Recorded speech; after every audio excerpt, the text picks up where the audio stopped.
என்னுடைய நண்பர் ஒருத்தர் ஆழ்ந்த சிந்தனையில் இருந்தார். என்ன யோசனை பண்ணுறீங்கன்னு கேட்டேன். தலைவர் ஆகணும்னு பார்க்குறேன், அதுதான் என்ன வழின்னு யோசிச்சுக்கிட்டு இருக்கேன்னார். நான் கூட அது மாதிரி யோசித்து பார்த்தேன். அதுக்கப்புறம் அந்த யோசனையை கை விட்டுட்டேன் அப்படின்னோம். ஏன்னு கேட்டார். அதுக்கான தகுதிகள் நமக்கு இல்லைங்கிறது புரியுது. அது நமக்கு புரியறத விட நம்ம விட மற்றவங்களுக்கு நல்லா புரிஞ்சு போச்சு. அதனால் பேசாமல் கம்முன்னு இருந்துடுறது தான் நல்லது அப்படின்னோம். தலைவர் ஆகிறதுக்கு தகுதிகள் வேறு உண்டோ அப்படின்னு கேட்டார். அவர் யதார்த்தமாக தான் கேட்குறார். நாங்கள் உடனே எங்ககிட்ட இருந்த ஒரு புஸ்தகத்தை எடுத்து அவர்கிட்ட கொடுத்தோம். படித்து பாருங்கன்னு. தலைவர் ஆகிறதுக்கு என்ன வழி அப்படிங்கிறத பற்றி அதில் போட்டிருக்கிறாங்க. முதல் வழி என்ன தெரியுமா? ஒரு 4 பேர் முன்னாடி இல்லைன்னா ஒரு கூட்டத்துக்கு முன்னாடி நீங்கள் பேச போகிறீங்க. அப்போ எப்படி ஆரம்பிக்கணும்னா, உண்மையான புகழ்ச்சி, நேர்மையான பாராட்டு, இதோடு ஆரம்பிக்கணும். எடுத்ததுமே அது சரியில்லை இது சரியில்லைன்னு பேசிகிட்டு இருக்கக்கூடாது. மக்களை பார்த்து நீங்கள் தான் தப்பு பண்ணிவிட்டீங்க அப்படின்னு நேரடியாக சொல்லக்கூடாது. தவறு இருந்தாலும் அதை மறைமுகமாக ஏதாவது கதை சொல்லி அதிலிருந்து அவங்க புரிஞ்சுக்கிற மாதிரி செய்யணும். அடுத்தவங்க பண்ண தப்பு என்னன்னு அலசறதுக்கு முன்னாடி நீங்கள் பண்ணின தப்பு என்னங்கிறத பற்றியே பேசுங்க. எதுக்கும் நேரடியாக உத்தரவு போட்டுக்கிட்டு இருக்கக்கூடாது. இதை நீங்கள் செய்யணும் அப்படின்னு சொல்கிறதுக்கு பதிலாக நீங்கள் இப்படி செஞ்சால் எப்படி இருக்கும் அப்படின்னு கேள்வி மாதிரி கேட்கணுமா. இப்படி கேட்டால் அது உத்தரவு மாதிரி தெரியாதான். அடுத்தவங்க மரியாதையை காப்பாற்றுறது மாதிரி பேசணுமா. உங்கள் பேச்சு இன்னொருத்தரை அவமானப்படுத்துறது மாதிரி இருக்கக்கூடாதான். ஏண்டா இவங்கிட்ட போய் மாட்டிக்கிட்டோம்னு யாரும் நினச்சிடக்கூடாது. ஒவ்வொரு சின்ன வளர்ச்சியையும் பாராட்டணும். வெற்றி சாதாரணமாக இருந்தாலும் பாராட்டாமல் இருந்துடக்கூடாது. பாராட்டும் பொழுது தாராளமாக இருக்கணும். குறை சொல்லும் பொழுது கவனமாக இருக்கணும். வாய்க்கு வந்தபடி பேசிவிட்டால் அதுக்கப்புறம் வகையாக மாட்டிக்கிட்டு முழிக்க வேண்டியிருக்கும். நீங்கள் பேசுகிறது இன்னொருத்தருக்கு ஒரு கௌரவத்தையும் மரியாதையும் உண்டு பண்ணுறது மாதிரி இருக்கணும். நீங்கள் பேசுகிறது அடுத்தவங்களுக்கு இருக்கிற கொஞ்ச நெஞ்ச மரியாதையும் எடுத்து விடுறது மாதிரி இருக்கக்கூடாது. உங்கள் பேச்சை கேட்டால் கேட்குறவங்களுக்கு ஒரு ஊக்கம் வரணும், உற்சாகம் வரணும். தவறு எதுவாக இருந்தாலும் அதை சுலபமாக திருத்திக்கலாம், சரி பண்ணிக்கலாங்கிறது மாதிரி இருக்கணும் உங்கள் பேச்சு. அடுத்தவங்களை சந்தோஷப்படுத்துங்க. உங்கள் யோசனையை கேட்டு நடந்துக்கிறதுனால அந்த சந்தோஷம் அவங்களுக்கு கிடைக்கணும். இந்த தகுதியெல்லாம் உங்ககிட்ட இருந்தால் நீங்கள் ஒரு சிறந்த தலைவராகலாம் அப்படின்னு அந்த புஸ்தகத்தில் போட்டிருக்கு. இந்த காலத்தில் தலைவர் ஆகிறதுக்கு வேறு சில தகுதிகள்லாம் கூட தேவைப்படுது. ஒரு புள்ள தன்னுடைய அப்பா கிட்ட, அப்பா உன்னை மாதிரியே நானும் அரசியலில் சேரணும், தலைவர் ஆகணும்னு ஆசைப்படுறேன், இன்னையிலேருந்து எனக்கு அரசியல் பாடம் கற்றுக் கொடு அப்படின்னு கேட்டிருக்கான். அவரும் சரின்னு சொல்லிவிட்டு ஒரு பெரிய ஏணியை எடுத்துகிட்டு வந்தாராம். ஒரு செவுத்தில் சாத்தினார். இந்த ஏணியில் ஏறி உயர போய் அங்கே பரன் மேலே இருக்கிற ஒரு புத்தகத்தை எடுத்துகிட்டு வாடான்ருக்கார் மகனை பார்த்து. அப்பா ஏணி ரொம்ப உயரமாக இருக்குது, நீ ஜாக்கிரதையாக இதை பிடிச்சிக்கோ, நான் ஏறி போகிறேன் அப்படின்னு நான் பையன். பயப்படாத, நான் பார்த்துக்கிறேன்னார் அப்பா. பையன் ஏணியில் ஏறினா உச்சிக்கு போனதும் அப்பா கையை எடுத்துட்டார். ஏணி அப்படியே சரிஞ்சுட்டுது. பையன் பொத்துன்னு கீழே விழுந்துட்டான். இடுப்பை பிடிச்சிக்கிட்டே எழுந்திரிச்சான்.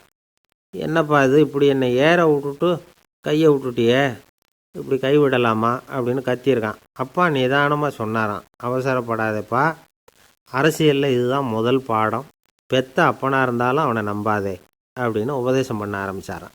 ஒரு ஊரில் ஒரு ராஜா இருந்தார். அந்த ராஜாவுக்கு ஒரு மந்திரி. ராஜா ரொம்ப நியாயமானவர், நேர்மையானவர், கண்டிப்பானவர். தப்பு செய்கிறது யாராக இருந்தாலும் தண்டனை கொடுப்பார். வேண்டியவங்களுக்கு ஒரு நியாயம், வேண்டாதவங்களுக்கு ஒரு நியாயங்கிறதெல்லாம் அவர்கிட்ட கிடையாது. ஒரு சமயம் அரசவையில் அந்த அமைச்சரே விதிமுறைகளுக்கு புறம்பாக ஏதோ நடந்துக்கிட்டு இருக்கார். மன்னருக்கு கோபம் வந்துட்டுது. உடனே அந்த அமைச்சரை கிட்டத்தில் கூப்பிட்டு அவர் கன்னத்தில் ஓங்கி ஒரு அறை கொடுத்துட்டாராம். உடனே அந்த அமைச்சர் என்ன பண்ணார் தெரியுமா? நேராக போனார். அங்கே நின்றுக்கிட்டு இருந்த இன்னொருத்தர் கன்னத்தில் ஓங்கி அரைஞ்சார். அறை வாங்கினவர் திகைச்சு போயிட்டார். இவர் ஏன் நம்மளை அரைகிறார் அப்படின்னு யோசனை பண்ணார். மன்னரும் திகைச்சு போயிட்டார். நாம் இவரை அரைஞ்சா அதுக்காக இவர் போய் இன்னொருத்தரை அரையணுமா அப்படின்னு யோசனை பண்ணார். இவருக்கு என்ன பைத்தியமானு கூட நினைக்க ஆரம்பிச்சிட்டார்.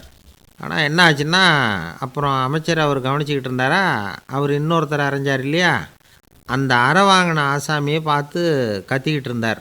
யார்? அமைச்சர். ஏன்பா என்கிட்ட அறையை வாங்கிக்கிட்டு இப்படி விவரம் இல்லாமல் நின்றுக்கிட்டு இருக்கிறிய, நான் உனக்கு கொடுத்ததை நீ வேறு யாருக்கிட்டையாவது கொடுத்துரு அப்படின்னார். உடனே அந்த ஆள் பார்த்தான். தனக்கு அடுத்தபடியாக நின்றுக்கிட்டு இருந்தவனை ஓங்கி ஒரு அறை அரைஞ்சான். அவன் கன்னத்தை தடவிட்டே யோசனை பண்ணான். இது ஏதோ புரிஞ்சுக்கிட்ட மாதிரி அடுத்தாப்பில் நின்றுக்கிட்டு இருந்தவனை அரைஞ்சான். இப்படி இந்த அறை மாறி மாறி போய்கிட்டே இருக்குது. ஊர் பூரா பிரயாணம் பண்ண ஆரம்பிச்சுட்டுது. அன்னைக்கு ராத்திரி அந்த ராஜா படுக்கிறதுக்காக போனார். அந்த நேரம் பார்த்து அவர் கன்னத்தில் பலார்னு ஒரு அறை விழுந்தது. நம்மளே அறையிறது யார் அப்படின்னு அதிர்ச்சியோட மன்னர் திரும்பி பார்க்குறாரு. அரைஞ்சது அவரோட மனைவி. என்னாச்சு உனக்குன்னு கத்துனார் ராஜா. உங்களுக்கு தெரியாதா, ஊர் பூரா ஒருத்தர் மாற்றி ஒருத்தர் மூலமாக இந்த அறை பிரயாணம் பண்ணிட்டு வருது அப்படின்னாங்க அந்த அம்மா. அப்படின்னா ஆரம்பித்த இடத்துக்கே வந்துட்டுதா அப்படின்னாராம் மன்னர். என்ன சொல்கிறீங்கன்னு கேட்டிருக்காங்க. இவர் விவரத்தை சொன்னாராம். அப்படின்னா நீங்கள் ஆரம்பித்து வச்ச இந்த விளையாட்டை நான் முடிச்சு வச்சுட்டேன் அப்படின்னாங்களாம் அந்த அம்மா. மறுநாள் காலை மறுபடியும் அரசவை கூடிச்சு அந்த அமைச்சர் மன்னரை பார்த்து கேட்டார். என்ன மகாராஜா, என்கிட்ட கொடுத்ததை திருப்பி வாங்கிட்டீங்களா அப்படின்னாராம். இப்படி நடக்கும்னு நான் எதிர்பார்க்கவே இல்லைன்னார் மன்னர். ஆனால் நான் எதிர்பார்த்தேன். அது எங்கே போயிட போகுது, ஊர் பூரா சுற்றி கடைசியில் உங்ககிட்ட தான் வந்து சேரும் அப்படிங்கிறது எனக்கு தெரியும் அப்படின்னார் அமைச்சர். இந்த கதை வேடிக்கையாக இருந்தால் கூட இதில் உள்ள கருத்து முக்கியமானது. இந்த உலகத்தில் பல கருத்துக்கள் இப்படி தான் மாறி மாறி சுற்றி வந்துக்கிட்டே இருக்குது. நம்மளும் ஒருத்தன் தன்னுடைய நண்பன் ஒருத்தனை கடத்தெருவில் பார்த்தான். உடனே ஓடி போய் பலார்னு ஒரு அறை கொடுத்தானான். அவன் கண்ணத்தை தடவிட்டு ஏன்டா என்ன அரைஞ்சேன்னு கேட்டிருக்கான். நீ ஏன்டா என்னை முட்டாள்னு என் மனைவிட்ட போய் சொன்னேன் அப்படின்ட்டுருக்கான் அவன். உன்னை ஒரு முட்டாள்னு சொன்னதுக்காகவா நீ என்ன அரைஞ்சே அப்படின்னு கேட்டிருக்கான் இவன். டேய், நான் அதுக்காக அறையலப்பா, அது ஒரு பெரிய ரகசியம். நான் முட்டாளுங்கிறது அந்த ரகசியத்தை நீ ஏன் எங்கள் வீட்டில் போய் சொன்னேன், அதுக்காக தான் அரைஞ்சேன் அப்படின்னு நானும் அவன். ஒரு நண்பர் அவசரமாக என்கிட்ட ஓடி வந்தார். அப்புறம் சொன்னார், என்னால் நம்பவே முடியல சார், என் பையனை அப்படி அப்படின்னு சொல்லி ஆச்சரியப்பட்டார். உங்கள் பையன் அப்படி என்ன தான் செஞ்சுட்டான் அப்படின்னு கேட்டேன். என்னால் முடியாத ஒரு காரியத்தை அவன் செஞ்சுட்டான் சார் அப்படின்னார். அது என்னன்னு தான் சொல்லுங்களேன். என்ன 5வது வகுப்பில் அவன் ஒரே தடவையில் தேறிட்டான் சார், அதாவது ஒரே அட்டம்ப்டில் பாஸ் ஆகிருக்கான் அப்படின்னார் மூச்சு வாங்க. கஷ்டப்பட்டு பரீட்சை எழுதுனது அவன், இவருக்கு ஏன் மூச்சு வாங்குது? நம்மால் செய்ய முடியாத ஒரு காரியத்தை இன்னொருத்தர் செய்யும் பொழுது அது நமக்கு ஆச்சரியமாக இருக்குது. சர்க்கஸ் பார்க்குறோம், ஒருத்தர் அந்த இடத்துல தொங்குறார், அது நமக்கு ஆச்சரியம். ஏன்னா அது நம்மால் முடியாத காரியம். நம்மால் முடியாத ஒன்றை அடுத்தவர் எளிதாக செய்யும் பொழுது நாம் மருள்வது இயற்கை. இதை தான் தொல்காப்பியம் மருட்கை அப்படின்னு சொல்லுது. இந்த வியப்பு இருக்குதே, இது 4 வகையில் ஏற்படுறதாக தொல்காப்பியம் சொல்லுது. அது என்ன 4 வகை? முதல் வகை எப்படின்னா புதுமையான அரிய செயல்களை செய்கிறது. 2வது வகை என்னென்னா பெரும் செயல்களை செய்கிறது. 3வது வகை என்னென்னா மிக நுட்பமான செயல்களை செய்கிறது. 4வது வகை என்னென்னா ஆக்கம் தரும் செயல்களை செய்கிறது. புதுமை, பெருமை, சிறுமை, ஆக்கமோடு மதினம் சாலா மருட்கை 4 அப்படிங்கிறது தொல்காப்பியம். இன்றைக்கி விஞ்ஞானம் புதுசு புதுசாக எதையோ கண்டுபிடிக்குது. ஆரம்பத்தில் அது ஆச்சரியமாக இருக்குது, அப்புறம் அது நமக்கு பழகி போடுது. வானொலி பெட்டி புதுசாக வந்தப்போ ஒரு பெட்டி பேசுதுங்கிறது எவ்வளோ பெரிய ஆச்சரியம். இப்போ யாரும் அதை ஆச்சரியமாக பார்க்குறதில்ல. மதினம் சாலா மருட்கை அப்படின்னு ஒரு சொற்றொடர் வருது பாருங்கள். அதில் கருத்தாழம் உண்டு. எதை பற்றியும் போதுமான அளவு புரிந்து கொள்ளாத போது ஒருத்தர் ஆச்சரியப்படுறார். புரிந்து கொண்ட பிறகு ஆச்சரியம் மறைஞ்சு போடுது. மிக நுட்பமான செயல்களும் நம்ம ஆச்சரியப்பட வைக்கும். ஒரு அரிசியில் ஒரு திருக்குறள் எழுதி காட்டுறாங்க, ஒரு முட்டை ஓட்டுக்குள்ளே ஓவியம் தீட்டி காட்டுறாங்க. கருங்கல் சிற்பங்களில் எவ்வளவு நுட்பமான வேலைப்பாடுகளை எல்லாம் பார்த்து ஆச்சரியப்படுறோம். இது மாதிரி ஆக்கப்பூர்வமான அரிய செயல்களை செய்கிறது கூட வியப்பை உண்டு பண்ணும். குப்பை கூலங்களை கூட வாழ்க்கைக்கு பயன்படுகிற பொருளாக மாற்றுகிறவர்கள் இருக்காங்க. அவர்களுடைய செயல் வியப்பு அளிக்குது. இடைக்காட்டு சித்தர் பாடின 30 நூலில் வர்ற ஒரு பாடல், ஆற்றல் பிறர் அறிதலின் அகம் கிளர்வு உறுதலின் கற்று அறி பாணர் கழுமிய கோடலின் தோற்றம் உருகவே போற்றல் சால் வியப்பே. ஒருத்தருடைய ஆற்றல் தெரியாமல் இருந்தது, அவருடைய அரிய செயலை பார்க்கும் பொழுது வியப்பாக இருந்தது, மனசுக்குள்ளே கிளர்ச்சி. பாவலர்கள் இவர்களுடைய புகழை பாடி மற்றவர்களும் தெரிந்து கொள்ளுமாறு செய்கிறார்கள் அப்படிங்கிறது தான் ஒரு யதார்த்தமான உண்மை. ஆக எல்லா வகையிலும் மக்கள் தங்களுடைய வாழ்க்கையில் முன்னேறுவதற்கான வழிகாட்டுகிற ஒரு மெய்ப்பாடு தான் வியப்புங்கிறது. இந்த காலத்தில் நம்ம எப்படியெல்லாம் ஆச்சரியப்பட வைக்கிறாங்க. ஒரு ஆளை பிடிச்சி ஜெயிலில் கொண்டு வந்தாங்க. ஜெயில் அதிகாரி அவனை ரொம்ப ஆச்சரியமாக பார்த்தாரான். இவன் கேட்டான், ஏன் சார் அப்படி பார்க்குறீங்க, நான் இப்போ இங்கே வர்றது உங்களுக்கு ஆச்சரியமாக இருக்குதா அப்படின்னு கேட்டிருக்கான். இதுக்கு ஜெயில் அதிகாரி சொல்லியிருக்கார், நீ இப்போ இங்கே வந்ததில் எனக்கு ஒன்றும் ஆச்சரியம் இல்லைப்பா, ஏற்கனவே நீ இங்கேருந்து விடுதலையாகி போய் 6 மாதம் ஆச்சு, இவ்வளவு லேட்டாக வர்றியே அதுதான் எனக்கு ஆச்சரியமாக இருக்குது அப்படின்னாராம். ஒரு சின்ன பையன் வந்தான். அவனை பார்த்து ஒரு கேள்வி கேட்டோம். ஏன்ப்பா உங்கள் வீட்டில் அம்மா புத்திசாலியா அப்பா புத்திசாலியா அப்படின்னு. அவன் அலட்சியமாக நம்மளை பார்த்து சிரிக்கிறான். என்ன சார் இது, இந்த காலத்தில் இது கூட தெரியாமல் இருக்கிறீங்களே அப்படிங்கிறான். ஒரு சின்ன பையன் நம்மளை பார்த்து இப்படி கேட்டு விட்டானே அப்படின்னு நினைக்கிறப்போ நமக்கு ஒரு மாதிரி ஆகிடும். அதுக்கப்புறம்தான் இந்த தாத்தா பாட்டிலாம் சொல்கிற ஒரு கதை ஞாபகத்துக்கு வந்தது. அது என்ன கதை தெரியுமா? ஒரு ஊரில் ஒரு அம்மாவும் பிள்ளையும் இருந்தாங்களாம். அந்த மகனுக்கு திடீர்னு தேசாந்திரம் போய் வரணும்னு ஆசை வந்துட்டுது. ஊராக போய் சுற்றி பார்க்கணுங்கிற ஆசை. அந்த அம்மாவுக்கு இது பிடிக்கல. மகனை பிரிஞ்சு இருக்கிறதுக்கு அவங்க மனசு இடம் கொடுக்கல. வேணாப்பான்னு சொல்லி பார்த்தாங்க, அவன் கேட்கல. திடீர்னு புறப்படவும் செஞ்சுட்டான். சரி, இனிமேல் அவனை தடுக்க முடியாதுன்னு முடிவு பண்ணிட்டாங்க அந்த அம்மா. இருந்தாலும் புத்திசாலித்தனமாக ஒரு யோசனை பண்ணாங்க. மகனை கிட்டத்தில் கூப்பிட்டாங்க. அவங்ககிட்ட சொன்னாங்க, இதை பாருப்பா, நீ தேசாந்திரம் போகிறதுன்னு தீர்மானம் பண்ணிவிட்ட, அதை நான் தடுக்கலை, போயிட்டு வந்துடும். ஆனால் போகிறதுக்கு முன்னாடி எனக்கு ஒரு வாக்குறுதி கொடுத்துட்டு போ அப்படின்னாங்க. போகிறப்போ ராத்திரியாக இருந்தாலும் பகலாக இருந்தாலும் சரி, புளிய மரத்து நிழலில் தான் தங்கணும். திரும்பி வர்றப்போ இரவும் பகலும் நீ வேப்ப மரத்து நிழல்லே தங்கணும் அப்படின்னாங்க. சரி, அப்படியே செய்கிறேன்னு சொல்லி வாக்குறுதி கொடுத்தான் பையன். புறப்பட்டு போனான். போகிற வழியில் புளிய மரத்து நிழல்லே தங்கினான், தூங்கினான். அப்படி போய்கிட்டே இருந்தான். 7ஆவது நாள் அவன் உடம்பு சுகமில்லாமல் போயிட்டுது. ரொம்பவும் பலவீனமாயிட்டான். இனிமேல் நடக்க முடியாதுங்கிற நிலைமை வந்துட்டுது. யோசித்து பார்த்தான். சரி, இதுக்கு மேலே போக வேண்டாம் அப்படின்னு முடிவு பண்ணிவிட்டு திரும்பி வர ஆரம்பிச்சிட்டான். திரும்பி வர்றப்போ வழியில் வேப்ப மரத்து நிழலையே தங்கி வந்தான். நாளுக்கு நாள் உடம்பு சரியாக வந்துட்டுது. 7ஆவது நாள் வீட்டுக்கு சேர்றான். உடம்பு பழையபடியே கலகலப்பாயிட்டுது. பூர்ண சுகம். தேசாந்திரம் போன பையன் திரும்பி வந்துட்டானே அப்படின்னு அந்த அம்மா ஆச்சரியப்படலை. ஏன்னா அவங்களுக்கு தெரியும் இப்படி ஆகும்னு. பையன் சீக்கிரமாக திரும்பி வரணுங்கிறதுக்காக தான் அவங்க அந்த யோசனையை சொன்னாங்க. என்ன விஷயங்கிறதையும் அவங்களே சொன்னாங்க. மகனே, புளிய மரத்து நிழல் உடம்புக்கு உஷ்ணத்தை கொடுக்கும், சீக்கம் உண்டாக்கும். அதனால் நீ தொடர்ந்து புளிய மரத்து நிழலில் தங்கினாவே நோய்க்கு ஆளாயிட்ட. அதனால் பயணத்தை முடிச்சுக்கிட்டு திரும்பி வரணுங்கிற முடிவுக்கு வந்துட்ட. திரும்பி வர்றப்போ நீ தங்கினது வேப்ப மரத்து நிழல். அது உடம்புக்கு குளிர்ச்சியை தரக்கூடியது, நோயை தீர்க்கக்கூடியது. அதனால் சுகமாக வீட்டுக்கு சேர்ந்துட்ட. உன்னோட தேசாந்திர பயணத்தை தடுக்கிறதுக்காக தான் இப்படி பண்ணினேன் அப்படின்னாங்களாம் அந்த அம்மா. பார்த்தீங்களா அம்மாவோட புத்திசாலித்தனத்தை? அப்பாவாக இருந்தால் இப்படியா பண்ணுவார்? ஒரு அப்பா பையன்கிட்ட 10 ரூபா கொடுத்து இதை எடுத்துக்கிட்டு அடுத்த ஊருக்கு போய் அங்கே இருக்கிற மாமா கிட்ட இதை கொடுத்துட்டு வாடா, வழியில் எங்கேயாவது மரத்தடியில் படுத்து தூங்கி விடாதே அப்படின்னு எச்சரிக்கை பண்ணி அனுப்புனாராம். பையனுக்கு எச்சரிக்கையாக வாழறது எப்படிங்கிறத கற்றுக் கொடுக்கறதுக்காக இப்படி பண்ணார். அவன் பணத்தை வாங்கிக்கிட்டு போனான். அப்பா சொன்னதை மறந்துட்டு ஒரு மரத்தடியில் படுத்து தூங்கிட்டான். அவனுக்கு தெரியாமல் அவன் பின்னாடியே போன அப்பா அவன் கையில் இருந்த அந்த 10 ரூபாயை நைஸாக எடுத்துகிட்டு வந்துட்டார். அவன் பையில் தானே வச்சுருந்தான், அது தெரியாமல் எடுத்துகிட்டு வந்துட்டார். அவன் தூங்கிக்கிட்டு இருக்கான். எடுத்துகிட்டு ஒரு மறுபடியும் வீட்டுக்கு வந்துட்டார். பையன் முழிச்சுக்கிட்டு பையை தடவி பார்க்குறான், பணத்தை காணும். அழுதுகிட்டே திரும்பி வந்தான். அப்பா கிட்ட விஷயத்த சொன்னான். அப்பா சிரிச்சுக்கிட்டே சொன்னார், அதுக்கு தான்ப்பா ஆரம்பத்திலேயே எச்சரிக்கை பண்ணினேன், இனிமேலாவது நீ ஜாக்கிரதையாக இருக்கணும் அப்படிங்கிறதுக்காக தான் இப்படி பண்ணினேன். அந்த பணம் எங்கேயும் போயிடலை, நான் தான் அதை உனக்கு தெரியாமல் எடுத்து வச்சிருக்கிறேன். இதோ பாரு அப்படின்னு சொல்லிட்டு சைடு பாக்கெட்டில் கையை விட்டா அது ஓட்டையாக இருக்குது. அதை எவனோ ஏற்கனவே கத்திரிச்சு எடுத்துகிட்டு போயிட்டான். இப்போ அப்பா முகத்தில் அசடு வழிஞ்சுதான். பந்திக்கு முந்தர ஆசாமிகள் நம்மளில் பல பேர் உண்டு.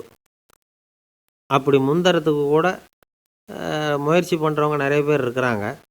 இதில் என்ன ஒரு விஷயம்னா, பந்திக்கு முந்துறது கூட தப்பு இல்லை. ஆனால் அப்படி ஒரு விருந்தில் ஆளாக போய் உட்காந்து சாப்பிட்டா கூட வெளியில் வர்றப்ப என்ன பெரிய விருந்து வச்சுட்டான், சாம்பாரில் உப்பு இல்லை, ரசத்தில் காரம் இல்லை அப்படின்னு குறை சொல்லிகிட்டே வர்றது இருக்குது பாருங்கள். அது சரியில்லை, நாகரிகமும் இல்லை. கல்யாண பத்திரிகையில் என்ன போட்டிருக்குது, என் பொண்ணுக்கும் இன்னார் பையனுக்கும் கல்யாணம், எல்லாரும் குடும்பத்தோடு வந்திருந்து மணமக்களை ஆசீர்வதிக்கணும், இப்படி தானே போட்டிருக்கோம். குடும்பத்தோடு விருந்து சாப்பிட்டு சாப்பாடு எப்படி இருக்குன்னு அபிப்பிராயம் சொல்லிவிட்டு போங்க அப்படின்னா போட்டிருக்கு கல்யாண பத்திரிகையில். ஒருத்தர் வீட்டு விசேஷத்துக்கு போயிருக்கோம்னா எவ்வளவோ அசௌகரியங்கள் நமக்கு ஏற்படலாம். ஏராளமான கூட்டம் வந்திருக்கும். எல்லாரையும் அவங்க தனித்தனியாக கவனிச்சிக்கிட்டு இருக்க முடியாது. நாம் தான் அனுசரித்து நடந்துக்கணும். நாமளாக போய் வாழ்த்த வேண்டியவங்களை வாழ்த்தி விட்டு சேரணும். அதை விட்டுட்டு பத்திரிக்கை கொடுத்தானேன்னு போனேன், கவனிப்பே சரியில்லை அப்படின்னு புலம்பிக்கிட்டு இருக்கக்கூடாது. ஒரு விருந்துக்கு போனால் அங்கே எப்படி நடந்துக்கணும் அப்படிங்கிறத பற்றி கூட அனுபவசாலிகள் சில விவரங்கள்லாம் சொல்லியிருக்கிறாங்க. இந்த காலத்தில் கல்யாணம், பிறந்த நாள், அது இதுன்னு நிறைய விருந்துகள் நடக்குது. அதெல்லாம் எதுக்காக? மனித உறவுகளை வளர்த்துக்கிறதுக்காக தான். வேறு எதுக்கு? ஒரு விருந்துக்கு போனால் அமைதியாக பொறுமையாக போய் உட்காரணும். அடித்து பிடிச்சிக்கிட்டு இடத்த பிடிக்க போகிறேன் அப்படின்னு நிற்கக்கூடாது. முதல் பந்தி நடந்துக்கிட்டு இருந்தால் அது முடிஞ்சு இலை எடுத்து சுத்தம் பண்ணதுக்கு அப்புறம் போய் உட்கார்றது தான் நாகரீகம். இலை எடுக்கிறதுக்கு முன்னாடியே அங்கே போய் உட்காந்தா நல்லா இருக்காது. நீங்கள் சாப்பிட்டுட்டு உட்காந்துருக்கீங்களா, சாப்பிட்றதுக்கு உட்காந்துருக்கீங்களா, பார்க்குறவங்களுக்கு சந்தேகம் வந்துடும். அதே மாதிரி இலையில் எல்லா ஐட்டமும் பரிமாறினதுக்கு அப்புறம் சாப்பிட ஆரம்பிக்கணும். ஒவ்வொரு ஐட்டமாக வைக்க வைக்க நாம் பாட்டுக்கு எடுத்து உள்ளே தள்ளிகிட்டே இருந்தோம்னா எதை வச்சோம் எதை வைக்கலன்னு பரிமாறினவரே குழம்பி போயிடுவார். ஏன்னா எப்போ பார்த்தாலும் இலை காலியாகவே இருக்கும். சாப்பிட்றப்போ உங்கள் சாப்பாட்டையே நீங்கள் கவனிக்கணும். அடுத்தவங்க இலையில் என்ன இருக்குது, பக்கத்தில் இருக்கிறவர் எதை அதிகமாக சாப்பிட்றார், இதெல்லாம் நமக்கு என்னத்துக்கு? எல்லாரும் சாப்பிட்டு முடிக்கிற வரைக்கும் பொறுமையாக இருக்கிறது தான் நல்லது. நீங்கள் மட்டும் திடீர்னு பாதியில் எழுந்திரிச்சு பக்கத்தில் இருக்கிறவங்களுக்கு சங்கடமாக இருக்குமேங்கிறதெல்லாம் யோசிக்காமல் நீங்கள் பாட்டு எழுந்திரிச்சு போகக்கூடாது. பக்கத்தில் உள்ளவங்க உங்களை எழுந்திரிக்க சொன்னால் எழுந்திரிச்சு போகலாம். விருந்துகளில் சாப்பாட்டை வீணாக்கிறதே ஒரு நாகரிகமாக போட்டுது இந்த காலத்தில். சாப்பாட்டுக்கே கஷ்டப்பட்டுக்கிட்டு பல பேர் இந்த உலகத்தில் இருக்கிறப்போ சாப்பாட்டை வீணாக்கிறது எவ்வளோ பெரிய மோசங்கிறத நினச்சி பார்க்கணும். வேணுங்கிற அளவுக்கு கேட்டு வாங்கி சாப்பிட்றது தான் முறை. விருந்தில் இந்த பஃபே அப்படின்னு சொல்லி ஒரு முறை சொல்கிறாங்கல்ல, அதாவது உணவு வகைகளையெல்லாம் பொதுவாக ஒரு இடத்துல வச்சுடுறது, நமக்கு தேவையானதை நாமே எடுத்து ஒரு தட்டில் போட்டுக்கிட்டு சாப்பிட வேண்டியது. இதில் கூட சில பேர் தேவைக்கு அதிகமாக எடுத்து போட்டுக்கிட்டு வீணாக்குறாங்க. சில சமயம் கடைசியாக சாப்பிட போகிறவங்களுக்கு எல்லா ஐட்டமும் கிடைக்காம போகலாம். அதை போய் பெருசு பண்ணிகிட்டு இருக்கக்கூடாது. என்ன சார், இந்த அளவுக்கு கூடவா நாகரிகம் தெரியாமல் இருக்கிறோம், இதை போய் பெருசாக சொல்ல வந்துட்டீங்களே அப்படின்னு நினைக்கலாம். ஒருத்தர் 2 பேருக்கு இந்த விவரம் தேவைப்படலாம். அவங்க காதலையும் இது விழட்டுமேங்கிறதுக்காக தான் இது. ஒரு பெரிய கல்யாண விருந்து நடந்துக்கிட்டு இருந்தது. விருந்து மண்டபத்து வாசலில் ஒருத்தர் நின்றுக்கிட்டு வர்றவங்களையெல்லாம் ரொம்ப மரியாதையாக வணங்கி உள்ளே அனுப்பி வச்சுக்கிட்டு இருந்தார். எப்படி தெரியுமா? வர்றவங்க கையெல்லாம் பிடிச்சி முத்தம் கொடுத்து அதுக்கப்புறம் உள்ளே அனுப்பி வச்சுக்கிட்டு இருந்தாராம். கூட்டம்லாம் முடிஞ்சதுக்கப்புறம் அவர்கிட்ட போய் கேட்டிருக்கிறாங்க, சார், நானும் எவ்வளவோ விருந்துகளுக்கு போயிருக்கிறேன், இருந்தாலும் இவ்வளவு மரியாதையாக வர்றவங்க கைக்கெல்லாம் முத்தம் கொடுத்து வரவேற்கிறத இங்கே தான் பார்க்குறேன் அப்படின்னு சொன்னாங்க. அதுக்கு அவர் சொன்னார், அட போங்க சார், நான் முத்தம் கொடுக்கல, முந்தின பந்திக்கு சாப்பிட்டவங்களே அடுத்த பந்திக்கும் வர்றாங்களான்னு மோந்து பார்த்து அனுப்பி வச்சுக்கிட்டு இருந்தேன் அப்படின்னார். ஒரு பெரிய பியானோ கலைஞர் வியன்னாவில் இருந்தார்.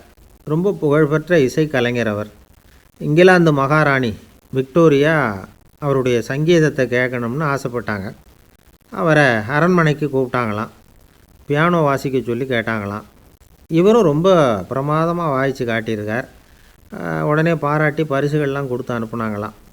அந்த இசையை கேட்குறதுல அரசிக்கு ரொம்பவும் ஆர்வம் உண்டு.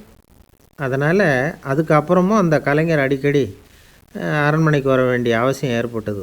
ஏன்னா அரசி கூப்பிட ஆரம்பித்தாங்க. இவர் போகணும், அங்கே இசை நிகழ்ச்சி நடத்தணும். இவர் அங்கே பாடி வாசிக்கிறது உண்டு. ஒரு தடவை மகாராணி அவரை பார்த்து, உங்கள் நாட்டு தேசிய கீதம் பாடுங்களேன் அப்படின்னு கேட்டாங்களாம்.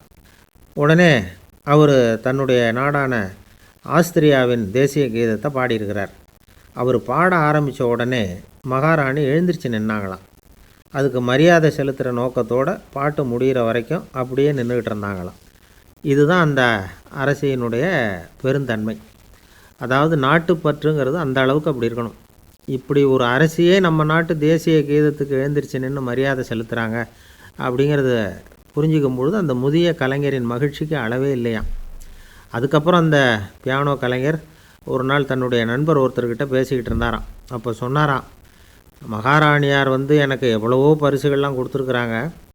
ஒரு தடவை எனக்கு வைரக்கல் பதித்த அணி ஒன்றை கூட பரிசாக கொடுத்தாங்க. ஆனால் அதை விட உயர்ந்த விலை மதிக்க முடியாத அணி என்ன தெரியுமா? நான் என்னுடைய நாட்டு தேசிய கீதத்தை நான் பாடுறப்போ அவங்க எழுந்திரிச்சு நின்று மரியாதை செலுத்தினாங்களே, அதுதான் எனக்கு கிடைச்ச மிகப்பெரிய பரிசு அப்படின்னாராம்.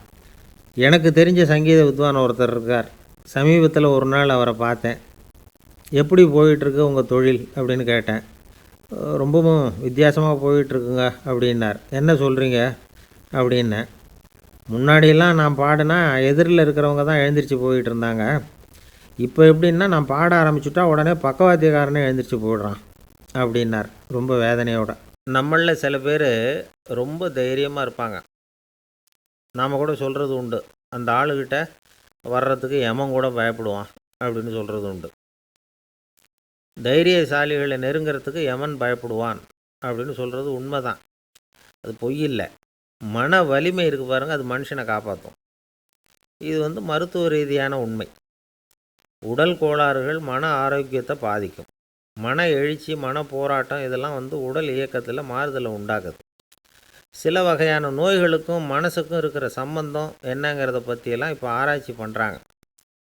ஆஸ்மா, மூட்டு வலி, பெருங்குடல் அழற்சி, உயர் இரத்த அழுத்தம், சோரியாசிஸுங்கிற தோல் வியாதி, வயிற்று புண்ணு, இந்த தைராய்டு நச்சுத்தன்மை, இது மாதிரி நோய்களை உண்டாக்குறதுல மனசோட பங்கு என்னங்கிறத பற்றியெல்லாம் ஆய்வு பண்ணி பார்த்துருக்குறாங்க.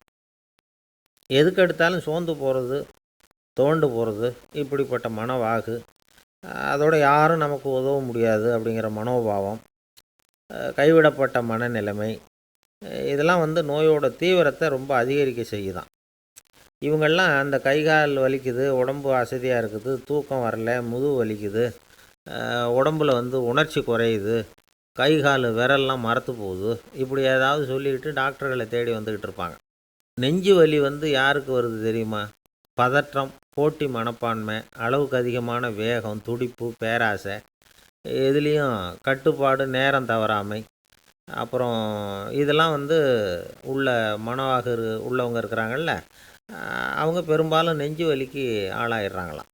ஃப்ரீட்மேன் அப்படிங்கிறவர் நிறைய ஆராய்ச்சியெல்லாம் பண்ணி பார்த்துட்டு இதை உறுதிப்படுத்தியிருக்கிறார். அவர் பண்ணின ஆராய்ச்சியில் என்னெல்லாம் தெரிய வந்தது தெரியுமா? பொறுப்பு அதிகம் உள்ளவங்களுக்கு கண்டிப்பாக இரத்த அழுத்தம் வரும், அதிகமாக இருக்குமா. அதே மாதிரி கண்டிப்பாக இருக்கிறாங்கல்ல, அவங்களுக்கும் இரத்த அழுத்தம் அதிகரிக்குமா. இரத்த அழுத்தம் தனக்கு அதிகமாக இருக்குங்கிறத தெரிஞ்சுக்கிட்டவங்க தலைவலி, மயக்கம், இந்த தலை சுத்தல், அசதி, இது மாதிரியான உணர்வுகளை அவங்களுக்கு வந்துடும், அது மாதிரி உணர்வு. ஆனால் உண்மை என்ன தெரியுமா? இதெல்லாம் இரத்த அழுத்தத்தினால இல்லை, இரத்த அழுத்தம் கட்டுப்பாட்டுக்குள்ளே இருந்தால் கூட இவங்க இப்படி நினைக்கிறாங்களாம். இதுக்கு காரணம் மனசு தான் அப்படிங்கிறார் அவர். சில பேர் எப்படி தெரியுமா? ஒருத்தர் மாரடைப்பால் இறந்து போனார் அப்படின்னு கேள்விப்பட்டால் போதும், இறந்து போகிறதுக்கு காரணம் இதயம்தான் அப்படிங்கிற பீதியால், இதய தளர்ச்சி அப்படிங்கிற மனநோயால் பாதிக்கப்படுறார். இவங்கெல்லாம் அடிக்கடி தங்களுடைய இதய பகுதியை தொட்டு பார்த்துக்குவாங்க, நாடியை பிடிச்சி பார்த்துக்குவாங்க, அடிக்கடி மூச்சை உள்ளுக்கு இழுத்து வெளியில் விட்டு வலி வருதா அப்படின்னு பார்த்துக்கிட்டு இருப்பாங்க. வேறு எங்கேயாவது வலிச்சா கூட நெஞ்சை வலிக்குதா அப்படின்னு பார்ப்பாங்க. நெஞ்சு வலிக்குதுன்னு கூட சில பேர் சொல்ல ஆரம்பிச்சிருவாங்க. ஆஸ்மாவுக்கும் மனசுக்கும் சம்பந்தம் உண்டு. தீர்வு காண முடியாத மன போராட்டங்கள் எல்லாத்துக்கும் அடுத்தவங்களையே சார்ந்து இருக்கிற மனநிலை, இதெல்லாம் ஆஸ்மாவினுடைய தீவிரத்தை அதிகப்படுத்திடும். பயம், இது எப்படின்னா என்ன நடக்குமோங்கிற பதற்ற நிலை, அப்புறம் இந்த பயம், இதெல்லாம் சுவாசித்தலை அதிகரிக்க செய்யுது இல்லையா. இதனால் இரத்தத்தின் காரத்தன்மை அதிகமாகி நோயின் தீவிரமும் அதிகமாகுது. மன போராட்டம், மனக்கவலை, மன இறுக்கம், இதெல்லாம் தோல் வியாதியை தூண்டி விடுதான். இது மாதிரி இன்னும் எவ்வளவோ இருக்குது. அதனால் இன்றைக்கி நமக்கு தேவை என்னென்னா மன வலிமை, மலர்ந்த முகம், இது ரெண்டும் இருந்துட்டுதுன்னா பலவிதமான நோய்கள் நம்மக்கிட்ட நெருங்கி வராது. டாக்டர் என்ன நெருங்காமல் இருக்கிறதுக்கு நான் ஒரு காரியம் பண்ணுறேன் அப்படின்னார் ஒருத்தர். அவர் என்ன அர்த்தத்தில் சொன்னார்னா, டாக்டர் அவரை நெருங்காமல் இருக்கிறதுக்கு அவர் ஒரு காரியம் பண்ணுறாராம். நண்பர்கிட்ட சொன்னார். நண்பர் கேட்டார், அது என்ன காரியம் பண்ணுற அப்படின்னு கேட்டார். தினம் ஒரு ஆப்பிள் பழம் சாப்பிட்றேன்னார் அவர். ஏன்னா ஆங்கிலத்தில் ஒரு பழமொழி சொல்லுவாங்கள்ல, an apple a day keeps doctor away அப்படிம்பாங்க. ஒரு ஆப்பிள் பழம் சாப்பிட்டா டாக்டர் விலகியே இருப்பார், டாக்டர்கிட்ட போக வேண்டிய அவசியம் இருக்காது அப்படிங்கிறதுக்காக அந்த பழமொழி சொல்கிறது. என்ன, நான் யாருமே நெருங்காமல் இருக்கிறதுக்கு நான் ஒரு காரியம் பண்ணுறேன்னார் இன்னொருத்தர். டாக்டர் நெருங்காமல் இருக்கிறதுக்கு ஆப்பிள் பழம் சாப்பிட்றேன்னார் அவர். என்னை யாருமே நெருங்காமல் இருக்கிறதுக்கு நான் ஒரு காரியம் பண்ணுறேன்னார் இன்னொருத்தர். அது என்னன்னு கேட்டோம். தினம் ஒரு பூண்டு சாப்பிட்றேன்னார். ஏ கார்லிக் எ டே கீப்ஸ் எவ்ரிபடி அவே அப்படின்னு அதுக்கு ஒரு புது விளக்கமும் கொடுத்தார். ஒருத்தர் இருக்கார், நல்ல உத்தியோகத்தில் தான் இருக்கிறார், ஆனால் எப்போ பார்த்தாலும் முகத்தை வெறுப்பாக வச்சுருப்பார். அப்படியே வருவார் போவார். ஏன் சார் இப்படி இருக்கிறீங்க அப்படின்னு விசாரித்தோம். ஏன்டா இந்த வேலைக்கு வந்தோம்னு இருக்குது சார் அப்படின்னார். உங்கள் வேலை உங்களுக்கு பிடிக்கலையா அப்படின்னு கேட்டோம். இல்லைன்னார். இப்படிப்பட்டவங்க வெற்றிகரமான வாழ்க்கை வாழ முடியாது. இது நிபுணர்கள் கருத்து. வேலையை நேசிக்க தெரிந்தவர்கள் வெற்றி பெறுவார்கள் அப்படிங்கிறாங்க அவங்க. எந்த துறையாக இருந்தாலும் சரி, அந்த துறையில் வெற்றிகரமாக இருக்கிறவங்கள விசாரித்து பாருங்கள். எனக்கு என்னுடைய வேலை ரொம்ப பிடிக்கும் அப்படின்னு சொல்கிறவங்களாக தான் இருப்பாங்க. அப்படி இருந்தால் தான் அது வெற்றிகரமாக இருக்க முடியுது அவங்களால. ஒருத்தனுக்கு பிடித்தமான பொழுதுபோக்கே அவனுடைய தொழிலாக இருந்துட்டுதுன்னா அவனை மாதிரி கொடுத்து வச்சவன் வேறு யாரும் இல்லை அப்படிங்கிறார் பெர்னாட் ஷா. ஒரு தடவை மன்னர் ஹுமாயூன் உயிரை தண்ணீர் மொண்டு ஊற்றுகிற தொழிலாளி ஒருத்தர் காப்பாற்றினாராம் அந்த ஹுமாயூன் உயிரை. உடனே மன்னர் கேட்டிருக்கார், உனக்கு என்ன வேணும்னாலும் கேளு தரேன், உயர் பதவி வேணுமா அப்படின்னு கேட்டாராம். மன்னா, மக்களின் தாகம் தீர்க்கக்கூடிய இந்த பணியை விட உயர்ந்தது உண்டா அப்படின்னாராம் அந்த தொழிலாளி. அவரால் அவருடைய வேலையை நேசிக்க முடிஞ்சுது. அதனால் மகிழ்ச்சியாக இருக்க முடிஞ்சுது. நாமெல்லாம் அப்படி இல்லை. வேலை கிடைக்கிற வரைக்கும் கிடைச்சா போதும் அப்படின்னு இருக்கோம். கிடைச்சதுக்கப்புறம் ஏன்டா இந்த வேலைக்கு வந்தோம்னு ரொம்பவும் அழுத்துக்குவோம். சரி, நாம் இருக்கிற இடத்துல நாம் வெற்றிகரமாக இருக்க வழி உண்டா அப்படின்னா உண்டுன்னு சொல்கிறாங்க. அதாவது மன இயல் நிபுணர்கள் இருக்கிறாங்க இல்லையா, அவங்க அதுக்கு முக்கியமாக 6 வழிகள் சொல்கிறாங்க. நீங்கள் ஒரு அலுவலகத்தில் வேலை பார்க்குறவரா அப்படின்னா இதை கேளுங்க. அதாவது உங்கள் மேலதிகாரி எதிர்பார்ப்புக்கு தகுந்த மாதிரி உங்கள் வேலை இருக்குதா? அப்படி இல்லைன்னா முதல்ல உங்கள் வேலையின் தரம் உயரணும். உங்களுக்கு மேலே கீழே வேலை பார்க்குற பணியாளர்கள்கிட்ட நல்ல விதமாக பழகுறீங்களா? அந்த உறவு முறையில் ஏதாவது குறை இருந்தால் அதை கண்டுபிடிச்சி சரி பண்ணுங்கள். நம்பிக்கைக்கு உரியவர் அப்படின்னு நீங்கள் பேர் எடுக்கணும். நீங்கள் எடுக்கிற முடிவு நல்ல முடிவாக தான் இருக்கும் அப்படின்னு அடுத்தவங்க சொல்லணும். உங்கள் தோற்றத்துக்கு முக்கியத்துவம் கொடுங்க. இது மனம் உடல் ரெண்டும் சம்மந்தப்பட்டது. அதனால் மனசையும் ஆரோக்கியமாக வச்சுருக்கணும், உடம்பையும் ஆரோக்கியமாக வச்சுருக்கணும். உங்களுடைய நிர்வாகம் செயல்படுற விதத்தை நல்லா புரிஞ்சு வச்சுக்கணும். உங்களுடைய நிர்வாகம் இப்போ ஒரு காரியம் செய்யுதுன்னு வச்சுங்க, ஏன் அப்படி செய்யுது, எதுக்காக அப்படி செய்யுது, அதனுடைய குறிக்கோள் என்ன, அது நீடிக்கிறதுக்கு காரணம் என்ன, இதையெல்லாம் தெரிஞ்சுக்கணும். சிரிப்புக்கு வஞ்சகம் பண்ணக்கூடாது. நல்லா சிரிக்கணும், அப்போ தான் அது திரும்ப கிடைக்கும். கடந்த கால தோல்வியை பற்றி கவலைப்படக்கூடாது. முதலாளி விருப்பம் தெரிஞ்சு நடந்துக்கிறது நல்லது தான். அதுக்காக காக்கா பிடிக்கணுங்கிற அவசியம் இல்லை.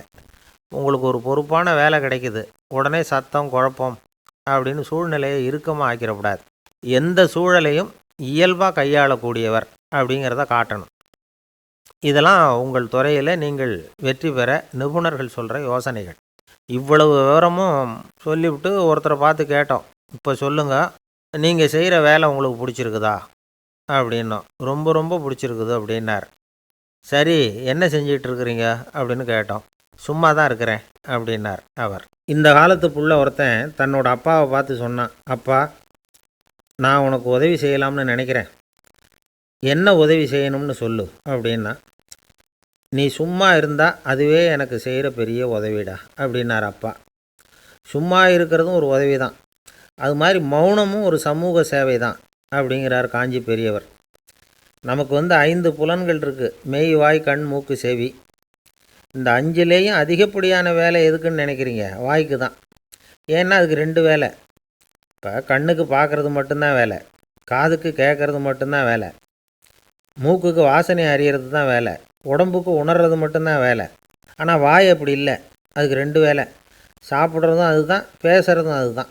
அதாவது வாய் ஒன்று தான் கர்மேந்திரியமாகவும் இருக்குது, ஞானேந்திரியமாகவும் இருக்குது அப்படின்னு சொல்லுவாங்க. சாப்பாட்டில் உட்காந்தா எந்தெந்த ஆகாரம் என்னென்ன ருசின்னு அறிவிக்கிற வேலையும் செய்யுது. சபையில் உட்காந்தா பாடுறது, பேசுறது, சிரிக்கிறது, இது மாதிரியான வேலையும் செய்யுது. இன்னொரு வித்தியாசம், கண்ணு காது மூக்கெல்லாம் ஸ்ட்ரெயின் பண்ணிக்கிட்டு வேலை செய்கிறதில்ல. ஒரு ரோஜா பூ பார்த்தா உடனே மூக்கு அப்படியும் இப்படியும் அசைய ஆரம்பிக்கிறதில்ல. ஒரு சங்கீதத்தை கேட்ட உடனே காது ஆட ஆரம்பிக்காது. ஆனால் வாய் அப்படி இல்லை, அது பேசினாலும் சரி சாப்பிட்டாலும் சரி அசைஞ்சு தான் ஆகணும். ஆக மற்றதை விட வாய்க்கு வேலை ஜாஸ்தின்னு தெரியுது. சாப்பிட்றது பேசுறது அப்படின்னு 2 காரியம் அதுக்கு. இப்படி 2 காரியம் இருக்கிறதுனால அது 2ஐயும் பாதியாக குறைச்சிக்கணுங்கிறது கடவுள் அபிப்பிராயமாக இருக்கணும் அப்படிங்கிறார் காஞ்சி பெரியவர். ஆனால் இப்போ நாம் அப்படியே நடந்துக்கிறோம், அதுக்கு நேர்மாறாக நடந்துக்கிறோம். நாம் சாப்பிட்றதும் அதிகம், பேசுகிறதும் அதிகம். 2 வேலையையும் தேவைக்கு அதிகமாகவே செய்கிறோம். வாய் தான் ரொம்ப ஓவர் ஒர்க்குடு. அதுக்கு ஓய்வு கொடுத்தா உடம்பும் நல்லாயிருக்கும், உலகமும் நல்லாயிருக்கும். மௌன விரதம் இருக்கிறதெல்லாம் எதுக்காக நினைக்கிறீங்க? இதுக்காக தான். இந்த காலத்தில் மௌனமாக இருக்கிறவங்கெல்லாம் மகத்தான தொண்டு செய்கிறாங்க அப்படின்னு தான் சொல்லணும். சத்தம் அதிகமாக போய் தான் சவுண்டு பொல்யூஷன் வருது. அது மட்டும் இல்லை, மௌனமாக இருந்தால் சண்டை சச்சரவே வராது. மௌனம் கலக நாஸ்தி. ஆக இதுவும் ஒரு சமூக சேவை தான். நமக்கு தான் வாய் இருக்குதேங்கிறதுக்காக வசமாக சாப்பிட்றதும் தப்பு, வளவளன்னு பேசுகிறதும் தப்பு. ஒரு கருத்தை சொல்கிறதுக்கு ஒரே ஒரு சொல்லு போதும் அப்படின்னு இருக்கும்பொழுது 2 சொற்களை செலவு பண்ணாதே. எவ்வளவு சொன்னாலும் அதனால் ஒரு பயனும் விளையாது அப்படின்னு தெரிய வருமேயானால் அந்த ஒரு சொல்லையும் விரயம் பண்ணாதே அப்படிங்கிறார் ஒரு அறிஞர். எல்லா குணங்கள்லேயும் மௌனம்தான் சிறந்தது அப்படிங்கிறார் ஒருத்தர். மௌனமாக இருக்கிறது மூலமாக மற்றவர்கள் குறைகளை நம்மளால் தெரிஞ்சிக்க முடியும். அதே சமயத்தில் நம்மக்கிட்ட இருக்கிற குறைகளை மற்றவங்களுக்கு தெரியாமல் மறைச்சிக்கவும் முடியுங்கிறார் அவர். உண்மைதானே? ஒரு பெரிய மேடை பேச்சாளர், பொது வாழ்க்கையில் 25 வருஷ காலமாக ஈடுபட்டிருக்கிறவர். அவர் மனைவி ஒரு நாள் சொன்னாங்க, எங்கள் வீட்டுக்காரர் 25 வருஷ காலமாக பொது வாழ்வில் ஈடுபட்டிருந்தா கூட இந்த மாதம் 10ஆம் தேதியிலிருந்து தான் மக்களுக்கு சேவை செய்ய ஆரம்பிச்சிருக்கார் அப்படின்னாங்க ரொம்ப பெருமையாக. 10ஆம் தேதிக்கு அப்படி என்ன விசேஷம் அப்படின்னு கேட்டோம். அன்னையிலேருந்து தான் அவர் மேடையில் பேசுகிறத நிறுத்தினார் அப்படின்னாங்க அந்த அம்மா. ஒருத்தர் சிகரெட்டும் கையுமா வந்தார். சார், இந்த புகைப்பிடிக்கிற பழக்கத்தை நிறுத்தி போடணும்னு தான் பார்க்குறேன், முடியலேன்னார். புகைப்பிடிக்கிறத நிறுத்துறது ரொம்ப சுலபம் சார் அப்படின்னார் இன்னொருத்தர். எப்படி சொல்கிறீங்கன்னு கேட்டார் அவர். நான் கூட ஏற்கனவே 10 தடவை அந்த பழக்கத்தை நிறுத்தி இருக்கிறேன் சார் அப்படின்னார் இவர். இதிலேருந்து என்ன தெரியுது? புகைப்பழக்கத்தை திடீர்னு விட்டு விடுறதுங்கிறது ரொம்ப கஷ்டம்னு தெரியுது. இருந்தாலும் இது சம்பந்தமான ஆராய்ச்சி, அனுபவம், இது ரெண்டையும் அடிப்படையாக வச்சு சில வழிமுறைகளை சொல்கிறாங்க. அதாவது புகைப்பிடிக்கிறத நிறுத்துறதுக்கு 10 வழிகள் உண்டு அப்படின்னு சொல்கிறாங்க. அது என்னங்கிறத தெரிஞ்சுக்கிட்டா உபயோகப்படுதான்னு பார்க்கலாமே. முதல் கருத்து என்னன்னா, கொஞ்ச நாளைக்கு புகைப்பிடிக்கிற நண்பர்களை விட்டு விலகி இருக்கணும். இதனால் புகைப்பிடிக்கிற ஆசை குறையும்.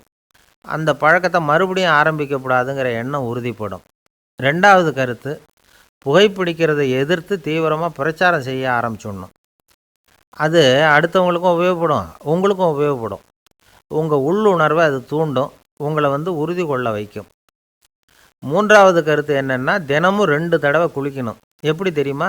முதல்ல வெது வெதுப்பான தண்ணீர், அப்புறம் குளிர்ந்த தண்ணீர், இப்படி மாறி மாறி குளிக்கணுமா. 4வது கருத்து, உடற்பயிற்சிகள் செய்யணும். மூச்சு வாங்குற மாதிரியான பயிற்சிகள் ரொம்ப நல்லதான். பிராணாயாமம் அப்படிங்கிற மூச்சு பயிற்சி ரொம்ப நல்லதுங்கிறாங்க. அப்புறம் 5வது கருத்து, சாப்பாடு மிதமாக இருக்கணும், சீராக இருக்கணும். பச்சை காய்கறிகள், பழங்கள் சாப்பாட்டில் சேர்த்துக்கலாம். அடிக்கடி கொஞ்சம் கொஞ்சமாக சாப்பிட்டு ரத்தத்தில் சர்க்கரையின் அளவை பராமரிக்கணும். இது நரம்புகளை அமைதிப்படுத்தும். 6வது கருத்து என்னென்னா, ரொம்ப நேரம் பசியோடு இருக்கக்கூடாது. புகைப்பிடிக்கிறத நிறுத்த முயற்சி செய்யும் பொழுது எடை குறைப்பு நடவடிக்கைகளை மேற்கொள்ளக்கூடாது. 7வது கருத்து, காப்பி, தேநீர், மதுபானம், அப்புறம் போதைப் பொருள்கள் கலந்த உணவுகள் இதெல்லாம் வேணாம். புகைப்பிடிக்கிறத அதெல்லாம் ஊக்கப்படுத்தும். கடுகு, மிளகு, அப்புறம் காரமான பொருள்களை தவிர்க்கணும். உப்பு அளவை குறைக்கணும். தினமும் 10 குவளை தண்ணீராவது குடிக்கணும். வெறும் தண்ணி புகைப்பிடிக்கிற ஆவலை தணிக்குதான். 8வது கருத்து, கையில் சிகரெட்டு, புகையில ஏதாவது இருந்தால் உடனே தூக்கி எறிஞ்சிருங்க. அது கையில் இருக்கிற வரைக்கும் புகைப்பிடிக்கிற ஆசை வந்துக்கிட்டே இருக்கும். 9வது கருத்து என்னென்னா, இறை நம்பிக்கை உள்ளவங்க புகைப்பிடிக்கிற எண்ணம் வர்றப்போவெல்லாம் பிரார்த்தனை செய்ய ஆரம்பிச்சுடலாம். 10வது கருத்து, உங்களுக்கு ரொம்பவும் வேண்டியவங்க யாரோ அவங்கக்கிட்ட எல்லாம் நீங்கள் புகைப்பிடிக்கிறத நிறுத்தி விட்டதா சொல்லிவிடுங்க.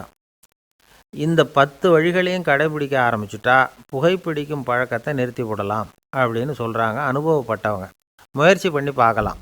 ஒரு முக்கியமான இடத்துல நின்றுக்கிட்டு இருந்தார் ஒருத்தர். அங்கே இன்னொருத்தர், ஏன் சார் இந்த இடத்துல சிகரெட் பிடிக்கலாமா அப்படின்னு அனுமதி கேட்டார். இந்த இடத்துல சிகரெட் பிடிக்கக்கூடாதுங்க அப்படின்னாரு இவர். நீங்கள் இப்படி சொல்கிறீங்க, ஆனால் இந்த இடத்துல கீழே நிறைய சிகரெட் துண்டுகள் கிடக்குதே, அவங்கெல்லாம் யார்?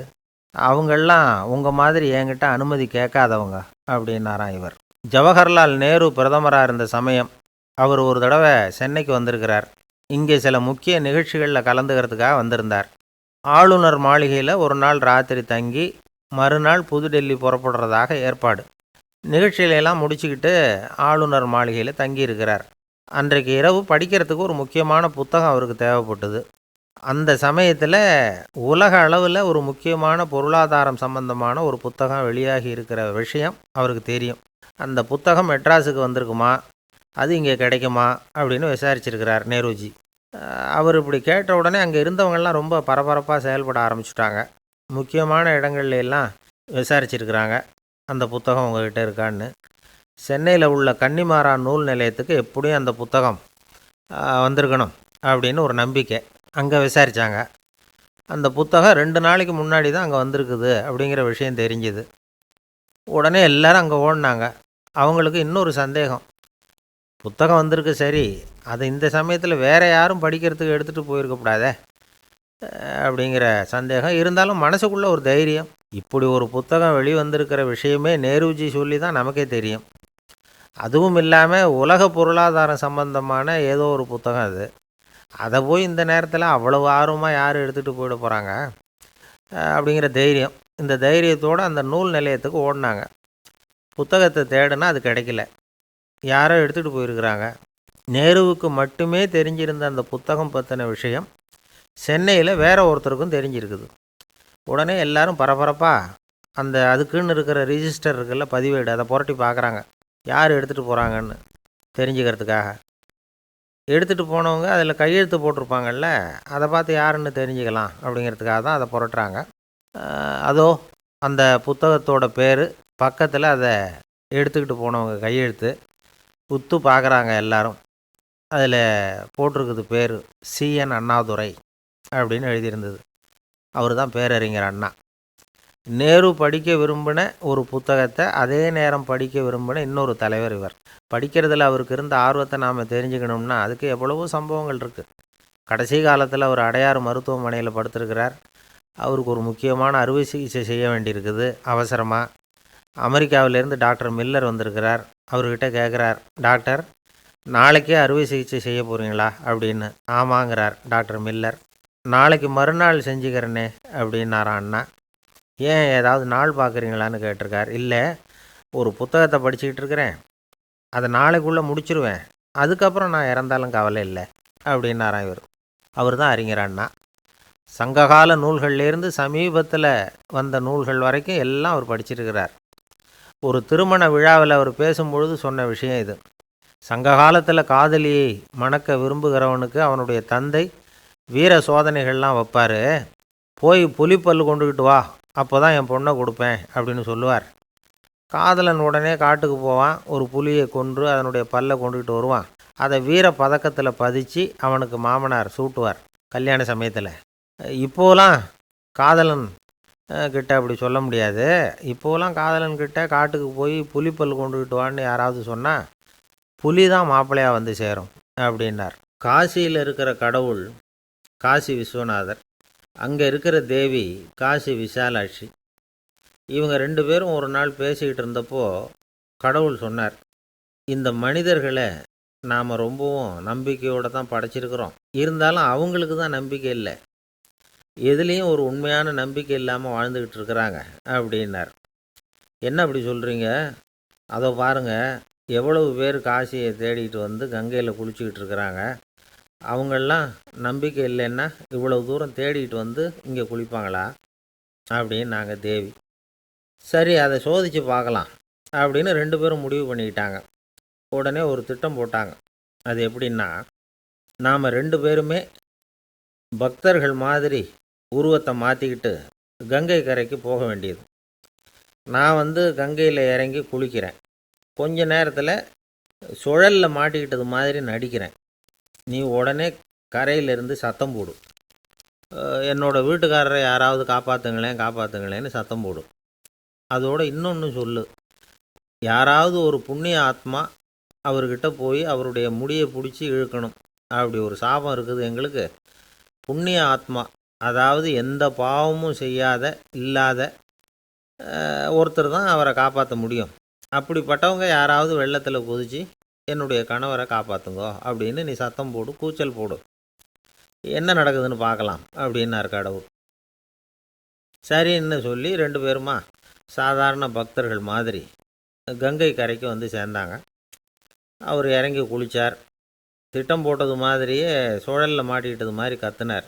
கரையில் இருந்த அந்த அம்மா, ஐயோ என் கணவரை காப்பாற்றுங்களேன், யாராவது காப்பாற்றுங்களேன்னு கத்துனாங்க. பல பேர் ஓடி வந்தாங்க. உடனே இவங்க, பாவம் இல்லாத புண்ணிய ஆத்மா ஒருத்தரால் தான் என்னுடைய கணவர் காப்பாற்றப்படணுங்கிறது விதி, அப்படி ஒரு சாபம் இருக்குது, அதனால் புண்ணிய ஆத்மா யாராவது அவர்கிட்ட போய் அவர் முடியை பிடிச்சி தூக்குனா அவரை காப்பாற்றி கொள்ளலாம் அப்படின்னாங்க. இவங்க இப்படி சொன்னதும் எல்லாரும் திகைச்சு போய் நின்றுட்டாங்க. ஒவ்வொருத்தருக்கும் அவங்க செஞ்ச பாவம்லாம் ஒவ்வொன்றா ஞாபகத்துக்கு வர ஆரம்பிச்சுட்டுது. சரி, இதுக்கு நாம லாயக்கு இல்லை அப்படின்னு சொல்லி ஒதுங்கி போக ஆரம்பிச்சிட்டாங்க எல்லாம். இந்த சமயத்தில் யாரோ ஒருத்தர் வேகமாக ஓடி வந்தார். ஆற்றுல குதிச்சார். அவர்கிட்ட போனார், முடியை பிடிச்சார், தூக்குனார், அவரை காப்பாற்றி கரைக்கு கொண்டுட்டு வந்துட்டார். அப்படி காப்பாற்றின அந்த ஆளை இவங்க 2 பேரும் தனியாக கூப்பிட்டுக்கிட்டு ஒரு மண்டபத்துக்கு வந்துட்டாங்க. வந்து விசாரிக்கிறாங்க. நீ யாரப்பா அப்படின்னு கேட்குறாங்க. ஏதும் தெரியாத மாதிரி. நான் இந்த ஊர் அன்ன சத்திரத்தில் வேலை செய்கிற ஒரு சமையல்காரன் அப்படிங்கிறார். நீ வந்து கங்கையில் குளிக்கிறது உண்டான்னு கேட்டிருக்காங்க. நான் இந்த ஊர்லேயே தான் இருக்கிறேன், இருந்தாலும் தினமும் கங்கையில் குளிக்கிறது இல்லை, எப்போவாவது ஒரு நாள் அங்கே குளிப்பேன் அப்படின்னார். கங்கையில் மூழ்கி எழுந்திரிச்சா பாவம்லாம் தொலையும்னு சொல்கிறாங்க. அப்படி இருக்கிறப்போ அங்கே இன்றைக்கி கங்கையில் குளிச்சுக்கிட்டு இருக்கிறவங்கெல்லாம் தங்களை வந்து புண்ணிய ஆத்மாவா நினைக்கல. கங்கையில் குளிக்காத நீ உன்னை வந்து புண்ணிய ஆத்மாவா நினச்சி என்னை காப்பாற்ற வந்திருக்கிற, அது எப்படி அப்படின்னு கேட்டார். அதுக்கு அந்த ஆள் சொல்கிறான், கங்கையில் குதித்ததுக்கு அப்புறம் தானே உங்களை காப்பாற்ற போகிறோம், அப்படி குதிக்கும் பொழுது என்னுடைய பாவம்லாம் போயிருக்கும்ல, நான் புண்ணிய ஆத்மாவாக ஆயிருப்பேனே, அதனால தான் துணிஞ்சு வந்து உங்களை காப்பாற்றினேன் அப்படின்னா. கடவுளும் தேவியும் அவனுக்கு வந்து காட்சி கொடுத்தாங்களாம். இப்படி ஒரு கதை உண்டு. அதாவது கங்கையில் குளிச்சுக்கிட்டு இருக்கிறவங்களுக்கே தங்களுடைய பாவம் போகுங்கிற நம்பிக்கை பரிபூர்ணமாக இல்லை. குளிக்காத ஒருத்தனுக்கு அந்த நம்பிக்கை இருந்தது. அதனால் அவனால் கடவுளை பார்க்க முடிஞ்சுது.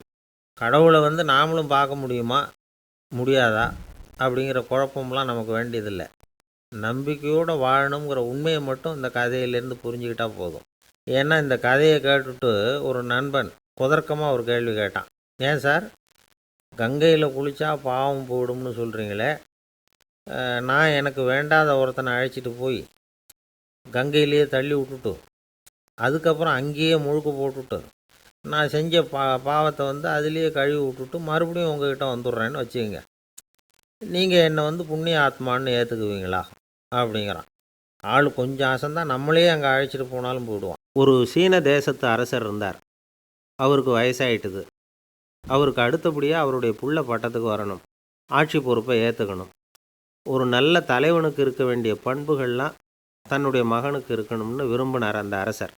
அதனால் இளவரசனை பக்கத்தில் இருந்த ஒரு குரு கிட்ட அனுப்புனார். இளவரசன் அவர்கிட்ட போய் சேர்ந்தான். அந்த குரு என்ன பண்ணார் தெரியுமா, இவனை பார்த்து சொன்னார், இதை பாருப்பா, நீ என்ன பண்ணுற, இப்போவே பக்கத்தில் இருக்கிற காட்டுக்கு போ, நடுக்காட்டில் போய் ஒரு இடத்துல உட்காந்துக்கோ, அங்கே என்னென்ன சத்தம்லாம் உன் காதில் விழுதுன்னு கவனித்து கேளு, உன் காதில் விழுந்த ஓசைகள் என்னென்னங்கிறத என்கிட்ட வந்து சொல்லு, அதுதான் எனக்கு தெரியணும், உனக்கு வேலையும் அதுதான் அப்படின்னு சொல்லி அனுப்பி வச்சுட்டார். இளவரசன் காட்டுக்கு போனான். குரு சொன்னபடியே ஒரு இடத்துல உட்காந்து கவனித்து கேட்டான். அதுக்கப்புறம் குருக்கிட்ட திரும்பி வந்தான். என்னென்ன சத்தம்லாம் கேட்ட அப்படின்னு கேட்டார் குரு. குருவே, காட்டில் நான் பறவைகள் சத்தம்லாம் கேட்டேன், மிருகங்களின் ஓசையையும் கேட்டேன், இதை தவிர இடி மின்னல் மழை இதுகளோட சத்தத்தையும் கேட்டேன் அப்படின்னா. குரு யோசனை பண்ணார், நீ இன்னமும் சரியாக கேட்கல, அதனால் மறுபடியும் காட்டுக்கு போ, கொஞ்ச நாள் தங்கியிருந்து கேட்டுட்டு வா அப்படின்னார். இளவரசனுக்கு ஒன்றும் புரியல. இருந்தாலும் குருவின் கட்டளையாச்சே, மறுக்க முடியுமா? உடனே அவன் மறுபடியும் காட்டுக்கு போனான். ஒரு இடத்துல உட்காந்தான். கொஞ்ச நேரம் உன்னிப்பாக கவனித்து கேட்டான். சில நாள் கழித்து குருக்கிட்ட திரும்பி வந்தான். குருவே, இந்த தடவை சில துல்லியமான சத்தங்களை எல்லாம் கேட்டான். தேனீ பறக்கிற சத்தம், நீரோடையின் மெல்லிய ஓசை, இதெல்லாம் கேட்டேன்னா. குரு சிரித்தார். நீ மறுபடியும் காட்டுக்கு போ, இன்னும் சில நாள் அங்கே இரு, முழுமையாக கவனமாக கேட்டுக்கிட்டு வா அப்படின்னு சொல்லி அனுப்பி வச்சுட்டார். இளவரசனுக்கு குழப்பம் அதிகமாயிட்டுது. ஒன்றுமே புரியல. மறுபடியும் காட்டுக்கு போனான். மௌனமாக ஒரு இடத்துல உட்காந்துட்டான். அப்படியே தியானத்தில் ஆழ்ந்துட்டான். சில நாளில் அவனுக்கு இதுவரை கேட்காத ஓசைகள்லாம் கேட்க ஆரம்பிச்சிட்டுது. இதைத்தான் நான் கேட்கணும்னு என்னுடைய குரு எதிர்பார்த்துருக்கிறாருங்கிறத புரிஞ்சுக்கிட்டான். உடனே குருக்கிட்ட ஓடனான். குருவே, இந்த தடவை காதுகளுக்கு கேட்க முடியாத சில ஓசைகளை கூட என்னால் உணர முடிஞ்சுது. பூ மலருகிற ஓசை, சூரியனால் பூமி சூடாகிறப்போ எழுகிற ஓசை, காலை பனித்துளியை இந்த புல்லுலாம் குடிக்கிற ஓசை, இது எல்லாம் என்னால் நல்லா கேட்க முடிஞ்சுது அப்படின்னா. குருவுக்கு இப்போ தான் திருப்தி ஏற்பட்டு தான் இளவரசனை பார்த்து சொன்னார், இதை பாருப்பா, இப்போ தான் நாட்டை ஆளுகிற தகுதி உனக்கு வந்திருக்குது அப்படின்னு சொல்லி அதுக்கு விளக்கமும் கொடுத்தாராம். எந்த அரசன் தன்னுடைய மக்களின் எதையும் பேசுகிற மௌன மொழியை, மௌன வார்த்தைகளை கேட்குறானோ அவன்தான் ஆள தகுதி உள்ளவன். எந்த அரசன் தன்னுடைய மக்களின் உணர்ச்சிகளை உண்மையாக உணர்றானோ அவன்தான் முதன்மையான அரசன். போலி வார்த்தைகளை மட்டும் கேட்டுட்டு பல மௌன ராகங்களை காதில் வாங்கிக்காதவன் அரசனே இல்லை. எந்த நாட்டில் எப்போ ஒரு அரசன் தன்னுடைய மக்களின் உணர்ச்சிகளை கேட்க மறுக்கிறானோ அன்னையிலேருந்தே அந்த நாடு அழிய தொடங்குது அப்படின்னு அர்த்தம். இதுதான் அந்த குரு இளவரசனுக்கு போதிச்சது. வாயால் பேசுகிறத மட்டும் கேட்டு ஏமாறக்கூடாது, உணர்ச்சிகளையும் கேட்குறதுல தான் மனப்பக்குவம் உண்டாகும். மக்கள் உணர்ச்சிகளை புரிந்து கொள்ளாத அரசர்கள் நீடிச்சிருக்க முடியாது. அது மாதிரி நாடுகளில் அடிக்கடி குழப்பம் தான் உண்டாகும். அப்படி இருந்தால் அடிக்கடி ஆட்சி மாறிக்கிட்டு இருக்கும். அப்படிப்பட்ட ஒரு தேசம், அங்கே ஒரு சிறைச்சாலையில் 3 கைதிகள் பேசிக்கிட்டு இருந்தாங்க. ஒருத்தன் சொன்னான், நான் இந்த நாட்டு ராஜாவை எதிர்த்து பேசிக்கிட்டு இருந்தேன், அதனால் என்னை பிடிச்சி கொண்டாந்து இங்கே போட்டுட்டாங்க அப்படின்னு நான் ஒருத்தன். இன்னொருத்தன் சொன்னான், நான் இந்த நாட்டு ராஜாவை ஆதரித்து பேசிக்கிட்டு இருந்தேன், அதனால் என்னை பிடிச்சி கொண்டாந்து இங்கே தள்ளிவிட்டாங்க அப்படின்னா. அது சரி, நீ என்ன தப்பு பண்ண அப்படின்னு சொல்லி 3வது ஆளை பார்த்து இவங்க கேட்டாங்க. அதுக்கு அந்த ஆள் சொல்கிறான், நான் தான் இந்த நாட்டு ராஜா அப்படின்னானா. ஒரு ஊரில் ஒரு ஞானி இருக்கிறார், ரொம்ப பெரிய ஞானி, ரொம்ப வயசாகிட்டுது. கடைசி காலத்தில் அவர்கிட்ட சில பேர் வந்தாங்க, உங்கள் குரு யார் அப்படின்னு கேட்டாங்க. அவர் நிமிர்ந்து பார்த்தார். எனக்கு ஆயிரக்கணக்கான குருமார்கள் உண்டு, அவங்க பேரெல்லாம் சொல்லணும்னா இந்த காலம் பத்தாது, ஆனால் முக்கியமான ஒரு 3 பேரை பற்றி மட்டும் உங்களுக்கு சொல்கிறேன் அப்படின்னாராம். அப்புறம் சொன்னார், அந்த 3 பேரில் ஒருத்தன் ஒரு திருடன். ஒரு சமயம் ஒரு பாலைவனம் வழியாக நான் போய்கிட்டு இருந்தேன். அப்போது வழி தவறி போய் ஒரு கிராமத்துக்கு போயிட்டேன். அது இருட்டு நேரம், நடு ராத்திரி, ஊரே உறங்கி போச்சு. அந்த நேரத்தில் ஒரு ஆள் மட்டும் ஒரு வீட்டு சுவத்தில் ஏதோ பண்ணி உள்ளே நுழையிறதுக்கு முயற்சி பண்ணிகிட்டு இருக்கிறான். அவங்கிட்ட போய் நான் இன்றைக்கி இங்கே எங்கே தங்க முடியும் அப்படின்னு கேட்டேன். அதுக்கு அவன், இந்த ராத்திரி வேளையில் அது ரொம்ப சிரமம், ஒரு திருடனோட உங்களால் தங்க முடியும்னா நீங்கள் என்னோட தங்கலாம் அப்படின்னா. நான் அவங்க கூட 1 மாதம் தங்கியிருந்தேன். ஒவ்வொரு நாள் ராத்திரியும், இப்போ நான் என்னுடைய வேலைக்கு போகிறேன், நீங்கள் ஓய்வு எடுத்துக்கோங்க அப்படின்னு சொல்லிவிட்டு போவான். அவன் திரும்பி வந்த உடனே உனக்கு ஏதாவது கிடச்சிதான்னு நான் கேட்பேன். அதுக்கு அவன், இன்றைக்கி ராத்திரி ஒன்றும் இல்லை, நாளைக்கு மறுபடியும் முயற்சி பண்ணுவேன் அப்படிம்பா. எப்பவும் அவன் நம்பிக்கை இழந்ததே கிடையாது, எப்பவும் சந்தோஷமாகவே இருப்பான். நானும் ரொம்ப காலமாக தியானம் பண்ணிக்கிட்டே இருந்தேன், ஒன்றுமே நடக்கலை. ஆனால் நான் என்ன பண்ணேன் தெரியுமா, மனசு வருத்தப்படும், நம்பிக்கை இழந்துருவேன். அப்போல்லாம் அந்த திருடனுடைய விடாமுயற்சி தான் ஞாபகத்துக்கு வரும். அதனால் அந்த திருடன் எனக்கு ஒரு குரு. என்னுடைய 2வது குரு யாருன்னா அது ஒரு நாய். இது எப்படின்னா, ஒரு சமயம் எனக்கு ரொம்ப தாகமாக இருந்தது. ஒரு நதியை நோக்கி போய்கிட்டு இருந்தேன். அப்போது ஒரு நாயும் வந்தது, அதுக்கும் தாகம். ஓடி வந்து ஆற்றை பார்த்துது. அதோட நிழல் ஆற்றுல தெரிஞ்சுது. அதை பார்த்ததும் பயந்துட்டுது. அதாவது அது தன்னுடைய சொந்த உருவத்தையே கண்டு பயந்தது. அதை பார்த்து குறைக்குது, திரும்பி ஓடிச்சு. ஆனால் அதுக்கு தாகம் அதிகமாக இருந்ததுனால அது மறுபடியும் திரும்பி வந்தது. பார்த்தா மறுபடியும் தண்ணியில் நாயோட உருவம் தெரியுது. இப்படி சில தடவை பண்ணிச்சு. இருந்தாலும் கடைசியில் தண்ணியில் குதிச்சுட்டுது துணிஞ்சி. இப்படி குதித்த உடனே அதோட உருவமும் மறைஞ்சுட்டுது. இதை பார்த்தேன். நான் என்ன புரிஞ்சுக்கிட்டேன்னா, எவ்வளவு தான் பயம் இருந்தால் கூட ஒருத்தன் தைரியமாக காரியத்தில் இறங்கணும் அப்படிங்கிறத புரிஞ்சுக்கிட்டேன். இந்த போதனை அந்த நாய்கிட்ட இருந்து எனக்கு கிடைச்சிது. இது ஒன்று. அடுத்தது என்னுடைய 3வது குரு யாருன்னா அது ஒரு சின்ன குழந்தை. நான் ஒரு சமயம் ஒரு நகரத்துக்கு போனேன். அங்கே ஒரு குழந்தை எரிகிற மெழுகுவத்தி ஒன்று எடுத்துக்கிட்டு வந்தது. நான் அந்த குழந்தைய பார்த்து வேடிக்கையாக கேட்டேன், ஏன் பாப்பா, இந்த மெழுகுவத்தியை நீயாவே கொளுத்துனியா அப்படின்னு கேட்டேன். ஆமான்னுது அந்த குழந்தை. சரி, இந்த மெழுகுவத்தி முன்னாடி எரியாமல் இருந்தது, இப்போ எரியுது. இந்த மெழுகுவத்திக்கு வெளிச்சம் எங்கேருந்து வந்தது, அதை எனக்கு காட்ட முடியுமா அப்படின்னு கேட்டேன் அந்த குழந்தைகிட்ட. இதுக்கு அந்த குழந்தை சிரிச்சுக்கிட்டு அந்த மெழுகுவத்தியை ஊதி அணைச்சுட்டுது. அதுக்கப்புறம் என்னை பார்த்து கேட்டுது, இப்போ இந்த மெழுகுவத்தியின் வெளிச்சம் போனதை பார்த்தீங்க இல்லையா, அது எங்கே போச்சுன்னு எனக்கு சொல்லுங்க அப்படின்னுது. அந்த குழந்தை இப்படி கேட்டதும் என்கிட்ட இருந்த ஆணவம் அழிஞ்சுட்டுது.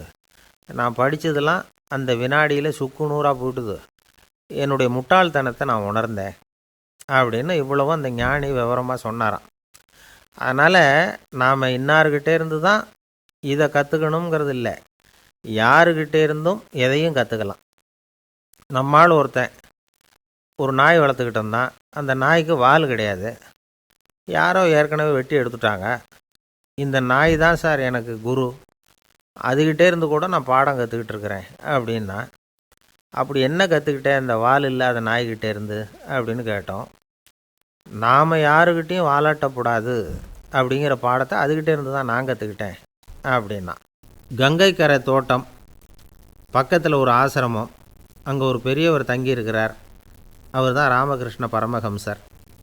அந்த ஆசிரமம் இருந்த இடம் கரக்பூர். வங்காளத்தில் பொதுவாக எல்லோரும் மீன் சாப்பிட்றது உண்டு. கங்கையில் குளிச்சுட்டு கையில் ஒரு மீனோடு வர்றது வழக்கம். இவர் இருக்கிற இடத்துக்கு கங்கையில் படகு வழியாக வரணும். அப்படி தான் எல்லோரும் வருவாங்க. வர்றவங்கள ஒன்று கூட்டி ஆன்மீக விஷயங்களை பற்றி பேசிக்கிட்டு இருப்பார். ஒவ்வொரு நாள் ஒவ்வொருத்தர் நகரத்துக்கு போகணும். வரும்பொழுது மீன் கொண்டுக்கிட்டு வரணும். அதுக்கு ஒரு அட்டவணையே உண்டு ஆசிரமத்தில். அது பிரகாரம் ஒரு நாள் சுவாமி யோகானந்தர் படகில் போனார். படகை செலுத்தினவங்க ராமகிருஷ்ணரையும் சுவாமி யோகானந்தரையும் மற்றவங்களையும் பித்தர்கள் அப்படின்னு சொல்லி ஏளனமாக பேசினாங்க. அவங்க என்ன பைத்தியம் பிடிச்சவங்க அப்படிங்கிறது மாதிரி. சுவாமி யோகானந்தருக்கு ரொம்ப மென்மையான இதயம். இவங்க இப்படி கண்ணாபின்னான்னு பேசுகிறத பார்த்தா மீனை வாங்கிட்டு திரும்புகிறப்போ என்ன நடக்குமோ அப்படிங்கிற பயம் வேறு வந்துட்டுது அவருக்கு. அவ்வளவு மென்மையானவர். இதை தெரிஞ்சுக்கிட்ட ராமகிருஷ்ணர் யோகானந்தா இங்கே வா அப்படின்னு கூப்பிட்டார். இவர் கண்ணீரை தொடச்சிக்கிட்டே கிட்ட போனார். சொன்னார், ஐயா, படகு ஓட்டுறவங்க உங்களை பற்றி மோசமாக பேசுகிறாங்க. என்ன திட்டினா பரவாயில்ல, ஆனால் உங்களை அவங்க திட்டுறாங்க, அதை என்னால் தாங்கிக்க முடியல அப்படின்னார். இதை கேட்டதும் ராமகிருஷ்ணருக்கு கோபம் வந்துட்டு தான். என்னது, உன்னுடைய குருவை பற்றி அவங்க மோசமாக பேசும்பொழுது நீ சும்மா இருந்தியா, வெளியில் போ அப்படின்னு விட்டார். குரு நிந்தனை செய்கிறப்போ அதை கேட்டுக்கிட்டு சும்மா இருக்கலாமா? குரு நிந்தனையை கேட்டால் பாவம் இல்லையா? என்னை தூற்றும்போது அவங்க பாவம் செய்கிறாங்க, அதை கேட்டுக்கிட்டு நீ சும்மா இருந்தால் நீயும் பாவம் செய்கிற அப்படின்னாராம்.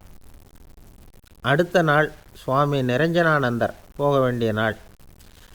இவர் படகுல போகும்பொழுதும் அதே மாதிரி நடந்து தான். அவங்க மோசமாக பேச ஆரம்பித்தாங்க, திட்ட ஆரம்பித்தாங்க. அப்படி கேலி பண்ண ஒருத்தனை இவர் என்ன பண்ணார், பலார்னு கன்னத்தில் அரைஞ்சிட்டார். இன்னொருத்தனை கங்கையில் தூக்கி எறியறதுக்கும் தயாராகிட்டார். அதுக்கப்புறம் அவங்க யாரும் வாயை திறக்கலை. மீன் வாங்கிட்டு வர்றப்பவும் படகுல ஒரே அமைதி. அவ்வளவு பயம் அவங்களுக்கு. ராமகிருஷ்ணர் கூப்பிட்டு விசாரித்தார் என்ன நடந்ததுன்னு. இவர் சொன்னார், அவர் யோகானந்தா போகும்பொழுது என்ன நடந்ததோ அப்படியே தான் இப்போவும் நடந்தது. குரு நிந்தனை செய்கிறத கேட்டுக்கிட்டு நான் சும்மா இருப்பேனா, ஒருத்தனை அப்படியே அரைஞ்சுட்டேன், இன்னொருத்தனை ஆற்றுல தூக்கி போட்டுருவேன்னு பயமுறுத்தினேன், அவ்வளவுதான் அப்படின்னாராம். இப்போவும் ராமகிருஷ்ணருக்கு கோபம் வந்துட்டு தான். என்ன இது, அணியறது காஷாயம், இருக்கிறது ஆசிரமம், உனக்கு இவ்வளவு கோபம் வந்ததுன்னா அப்புறம் என்னத்துக்கு ஆசிரமத்தில் இருக்கணும், பிரம்மச்சாரி எப்பவும் அமைதியாக இருக்கணும் அப்படின்னு அறிவுரை சொன்னாராம் ராமகிருஷ்ணர். அப்போ இவர் கேட்டாராம், ஏங்க அவருக்கு ஒரு விதமான அறிவுரை சொன்னீங்க, எனக்கு வேறு விதமாக அறிவுரை சொல்கிறீங்க, இதில் எது உண்மை அப்படின்னு கேட்டிருக்கார். இதுக்கு ராமகிருஷ்ணர் சொன்ன பதில் என்னென்னா, அட அசடே, சக்கரத்தில் காற்று அதிகமாக இருந்தால் குறைக்கணும், குறைச்சலாக இருந்தால் கூட்டணும். அவன் சாது, அவனுக்கு அதிக உணர்ச்சி தேவை, உனக்கு படபடப்பு அதிகம், உனக்கு பொறுமை தேவை அப்படின்னாராம். இதில் உள்ள கருத்து என்னென்னா, கல்விங்கிறது எப்படின்னா அதை சூழ்நிலைக்கு தகுந்த மாதிரி கற்பிக்கணும். எல்லாருக்கும் ஒரே மாதிரி கற்பிக்கக்கூடாது. கேட்குறவர் தகுதி, புரிஞ்சுக்கிற திறமை, இதை பொறுத்து கல்வி அமையணும். ஆரம்ப காலத்தில் ஒரு குரு, அப்போ ஒரு சீடன் இருந்தான். அது வேடிக்கையான குரு, வேடிக்கையான சீடன். ஒரு ஆசிரமம். ஒரு நாள் ஒருத்தன் அவசரமாக அந்த குருவை தேடி வந்திருக்கிறான். என்ன விஷயம்னு விசாரித்தார் குரு. உங்கள் சீடர் என்னை அடிச்சுட்டார் அப்படின்னு புகார் பண்ணானான் அந்த ஆள். குரு சீடனை கூப்பிட்டார். அடிச்சியா இந்த ஆளை அப்படின்னு கேட்டாரான். ஆமான் இருக்கான் சீடன். ஏன் அடித்தே அப்படின்னு கேட்டாரான். இந்த ஆள் உங்களை பற்றி மட்டமாக பேசிவிட்டான், என்னால் அதை தாங்கிக்க முடியல, அதனால தான் அடிச்சுட்டேன்ருக்கான். அப்படி என்ன பேசினான் அப்படின்னு கேட்டாரான். உன்னுடைய குருநாதர் இப்போல்லாம் அர்த்தமில்லாமல் பேச ஆரம்பிச்சுட்டார் அப்படின்னு சொல்லிவிட்டான், அதனால தான் அடிச்சுட்டேன் அப்படின்னானான். அதுக்காக அடித்தே அப்படின்னாரான். நான் அதுக்காக அடிக்கலை குருவே. இப்பெல்லாம் நீங்கள் அர்த்தம் இல்லாமல் பேசுகிறதாக அவன் சொல்கிறான். அப்படின்னா இதுவரைக்கும் நீங்கள் அர்த்தத்தோடு பேசினதாகத்தானே அர்த்தம். அது தப்பு தானே, அதனால தான் அடித்தேன் அப்படின்னு நானும். ஒரு காலத்தில் பிரஷ்யா அப்படின்னு ஒரு தேசம் இருந்தது. இப்போ ஜெர்மனி இருக்குல்ல, இதோட பெரும்பகுதி ஒரு காலத்தில் பிரஷ்யாங்கிற பேரில் இருந்தது. அப்போ அதுக்கு அரசராக இருந்தவர் மகா ஃப்ரெடரிக், அதாவது ஃப்ரெடரிக் தி கிரேட் அப்படின்னு சொல்லுவாங்க. அந்த ராஜாவுக்கு ஒரு சந்தேகம். நாம் பல வகையான வரிகளை விதித்து வசூல் பண்ணுறோம், அப்படி பண்ணியும் வருமானம் குறைஞ்சிக்கிட்டே போகுதே, இதுக்கு என்ன காரணமாக இருக்கும்? இதுதான் அவருக்கு ஏற்பட்ட சந்தேகம். ஒரு சமயம் அந்த அரசர் தம்முடைய அமைச்சர்களையும் பிரபுக்களையும் தளபதிகளையும் கூப்பிட்டு ஒரு விருந்து வச்சார். விருந்து முடிஞ்சதும் அவங்கள பார்த்து இந்த சந்தேகத்தை கேட்டார். வரிகள் அதிகமாக விதித்து வருமானம் குறையறதுக்கு என்ன காரணம் அப்படின்னு கேட்டார். பல பேருக்கு இதுக்கு சரியாக பதில் சொல்ல தெரியல. அனுபவசாலியான ஒரு தளபதி எழுந்திருச்சார். அரசே, அது எப்படிங்கிறத இப்போ உங்களுக்கு காட்டுறேன்னார். உடனே ஒரு பெரிய பனிக்கட்டி ஒன்றை தன்னுடைய கையில் எடுத்தார். அதை அப்படியும் எப்படியும் திருப்பி பார்த்தார். அப்புறம் அடுத்தவர்கிட்ட கொடுத்தார். அவரும் அதை அப்படியும் இப்படியும் திருப்பி பார்த்துட்டு அடுத்தபடியாக இருந்தவர்கிட்ட கொடுத்தார். இப்படியே இதை ஒவ்வொருத்தராக பார்த்துட்டு ஒவ்வொரு கையாக மாறி கடைசியில் மன்னர் கைக்கு போய் சேர்ந்தது. மன்னர் கைக்கு அந்த பனிக்கட்டி போய் சேர்ந்தப்போ அது கொஞ்சம் கொஞ்சமாக உருகி ஒரு பட்டாணி கடலை சைஸுக்கு ஆகிட்டுது. மன்னர் யோசனை பண்ணார், வரி அதிகமாக போட்டாலும் வந்து சேர்றது குறைவாக இருக்கிறதுக்கு என்ன காரணம் அப்படிங்கிறது அவருக்கு புரிஞ்சு போச்சு. காலம்தான் மாறிக்கிட்டு இருக்கே தவிர இந்த கையூட்டு வாங்குகிற பழக்கம் மாறினதாக தெரியல. இன்னொரு ராஜா இருந்தார். அவர் தன்னுடைய ராஜாங்கத்தில் லஞ்ச ஊழலே சுத்தமாக இருக்கக்கூடாது அப்படின்னு நினச்சார். அவர்கிட்ட பல்வேறு துறைகளுக்கும் பொறுப்பாக இருந்த பல பேரும் ரொம்ப சுத்தமாகவும் நேர்மையாகவும் இருந்தாங்க. ஒரே ஒருத்தர் மட்டும் எல்லார்கிட்டையும் லஞ்சம் வாங்கிட்டே இருந்தார். அவரை வேறு வேறு துறைகளுக்கு மாற்றி பார்த்தாரு. அந்த ராஜா என்னென்னமோ பண்ணி பார்க்குறாரு. எந்த வேலையை கொடுத்தாலும் அதுலேயும் லஞ்சம் வாங்கிறதுக்கு ஒரு வழியை உண்டு பண்ணிக்குவார் அந்த ஆள். ராஜாவுக்கு இது ஒரு பெரிய தலைவலியாக போட்டுது. இவர் என்ன பண்ணுறது, இவருக்கு என்ன வேலையை கொடுக்கறது, கொஞ்சம் கூட லஞ்சம் வாங்கிறதுக்கு சான்ஸே இல்லாத ஒரு வேலையை கொடுக்கணும் அப்படின்னு திட்டம் போட்டார். ஒரு நாள் அவருக்கு அந்த உத்தரவும் போட்டுட்டார். அதாவது அவருக்கு என்ன வேலைன்னா, கடற்கரையில் தான் அவருக்கு ஆஃபீஸ். அங்கேயே இருந்துக்க வேண்டியது. தினமும் எத்தனை கடல் அலை கரையில் வந்து மோதுது அப்படிங்கிறத கணக்கெடுத்து ராஜாவுக்கு தெரிவிக்க வேண்டியது. இதுதான் அவருக்கு வேலை. பேசாமல் அலையை எண்ணிட்டு உட்காந்துருக்கிட்டோம், அப்போவாவது அவர் லஞ்சம் வாங்குகிற சந்தர்ப்பம் இல்லாமல் போயிடும் அவருக்கு அப்படின்னு நினச்சார் ராஜா. இந்த ஆள் கடற்கரைக்கு போய் டியூட்டியில் ஜாயின் பண்ணிக்கிட்டார். ஒரே மாதத்தில் அங்கே சொந்தமாக ஒரு பிரம்மாண்டமான மாளிகை கட்டிவிட்டார். ராஜாவுக்கு இது பெரிய ஆச்சரியமாக போச்சு. அலையை என்ற வேலையில் அந்த ஆள் எப்படி பணம் சம்பாதிச்சார் அப்படின்னு விசாரித்து பார்த்தார் அக்கம் பக்கத்தில். அந்த ஆள் என்ன பண்ணியிருக்கிறாருன்னா, கடற்கரையில் போய் பொறுப்பை ஏற்றுக்கிட்ட உடனே அங்கே இருந்த மீனவர்கள்கிட்ட எல்லாம் இந்த கரையில் வந்து ஒரு நாளில் வந்து மோதுகிற அலைகள் எத்தனை அப்படின்னு கேட்டிருக்காரு. அது எப்படிங்க தெரியும்னு இருக்காங்க அவங்க. தினமும் அந்த எண்ணிக்கை தெரியணும். நம்ம ராஜாவுக்கு தினமும் அறிக்கை அனுப்பணும், டெய்லி ரிப்போர்ட்டு. தவறுனா நீங்கள் இந்த கடலில் போய் மீன் பிடிக்கிறதுக்கு ராஜாவோட அனுமதி கிடைக்காது அப்படின்ட்டுருக்காரு. உடனே மீனவர்களும் பயந்து போட்டாங்க. கடலுக்கு போகிறதுக்கு அனுமதி இல்லைன்னா பட்டினி கிடக்கிறது மாதிரி ஆகிடுமே. மெதுவாக அந்த ஆளுகிட்ட போனாங்க. காதோட காதாக சொன்னாங்க, ஐயா, எங்களால் வந்து கடல் அலையை வந்து எண்ண முடியாது. தினமும் எங்களால் முடிஞ்சதை உங்களுக்கு பணமாக கொடுத்துட்றோம். நீங்கள் தான் ராஜா கிட்ட சிபாரிசு பண்ணி நாங்கள் தொடர்ந்து மீன் பிடிக்கிறதுக்கு அனுமதி வாங்கி கொடுக்கணும் அப்படின்னு வேண்டிக்கிட்டாங்க. பணம் தினமும் வந்து சேர ஆரம்பிச்சுட்டுது. பதவியில் மற்ற பதவியோட இந்த பதவி எவ்வளவோ மேல் அப்படின்னு நினச்சிட்டான் அந்த ஆள். அது மட்டும் இல்லை, தயவு பண்ணி என்னை இந்த இடத்த விட்டு மாற்றி விடாதீங்க சார் அப்படின்னு வேற கேட்க ஆரம்பிச்சிட்டானா.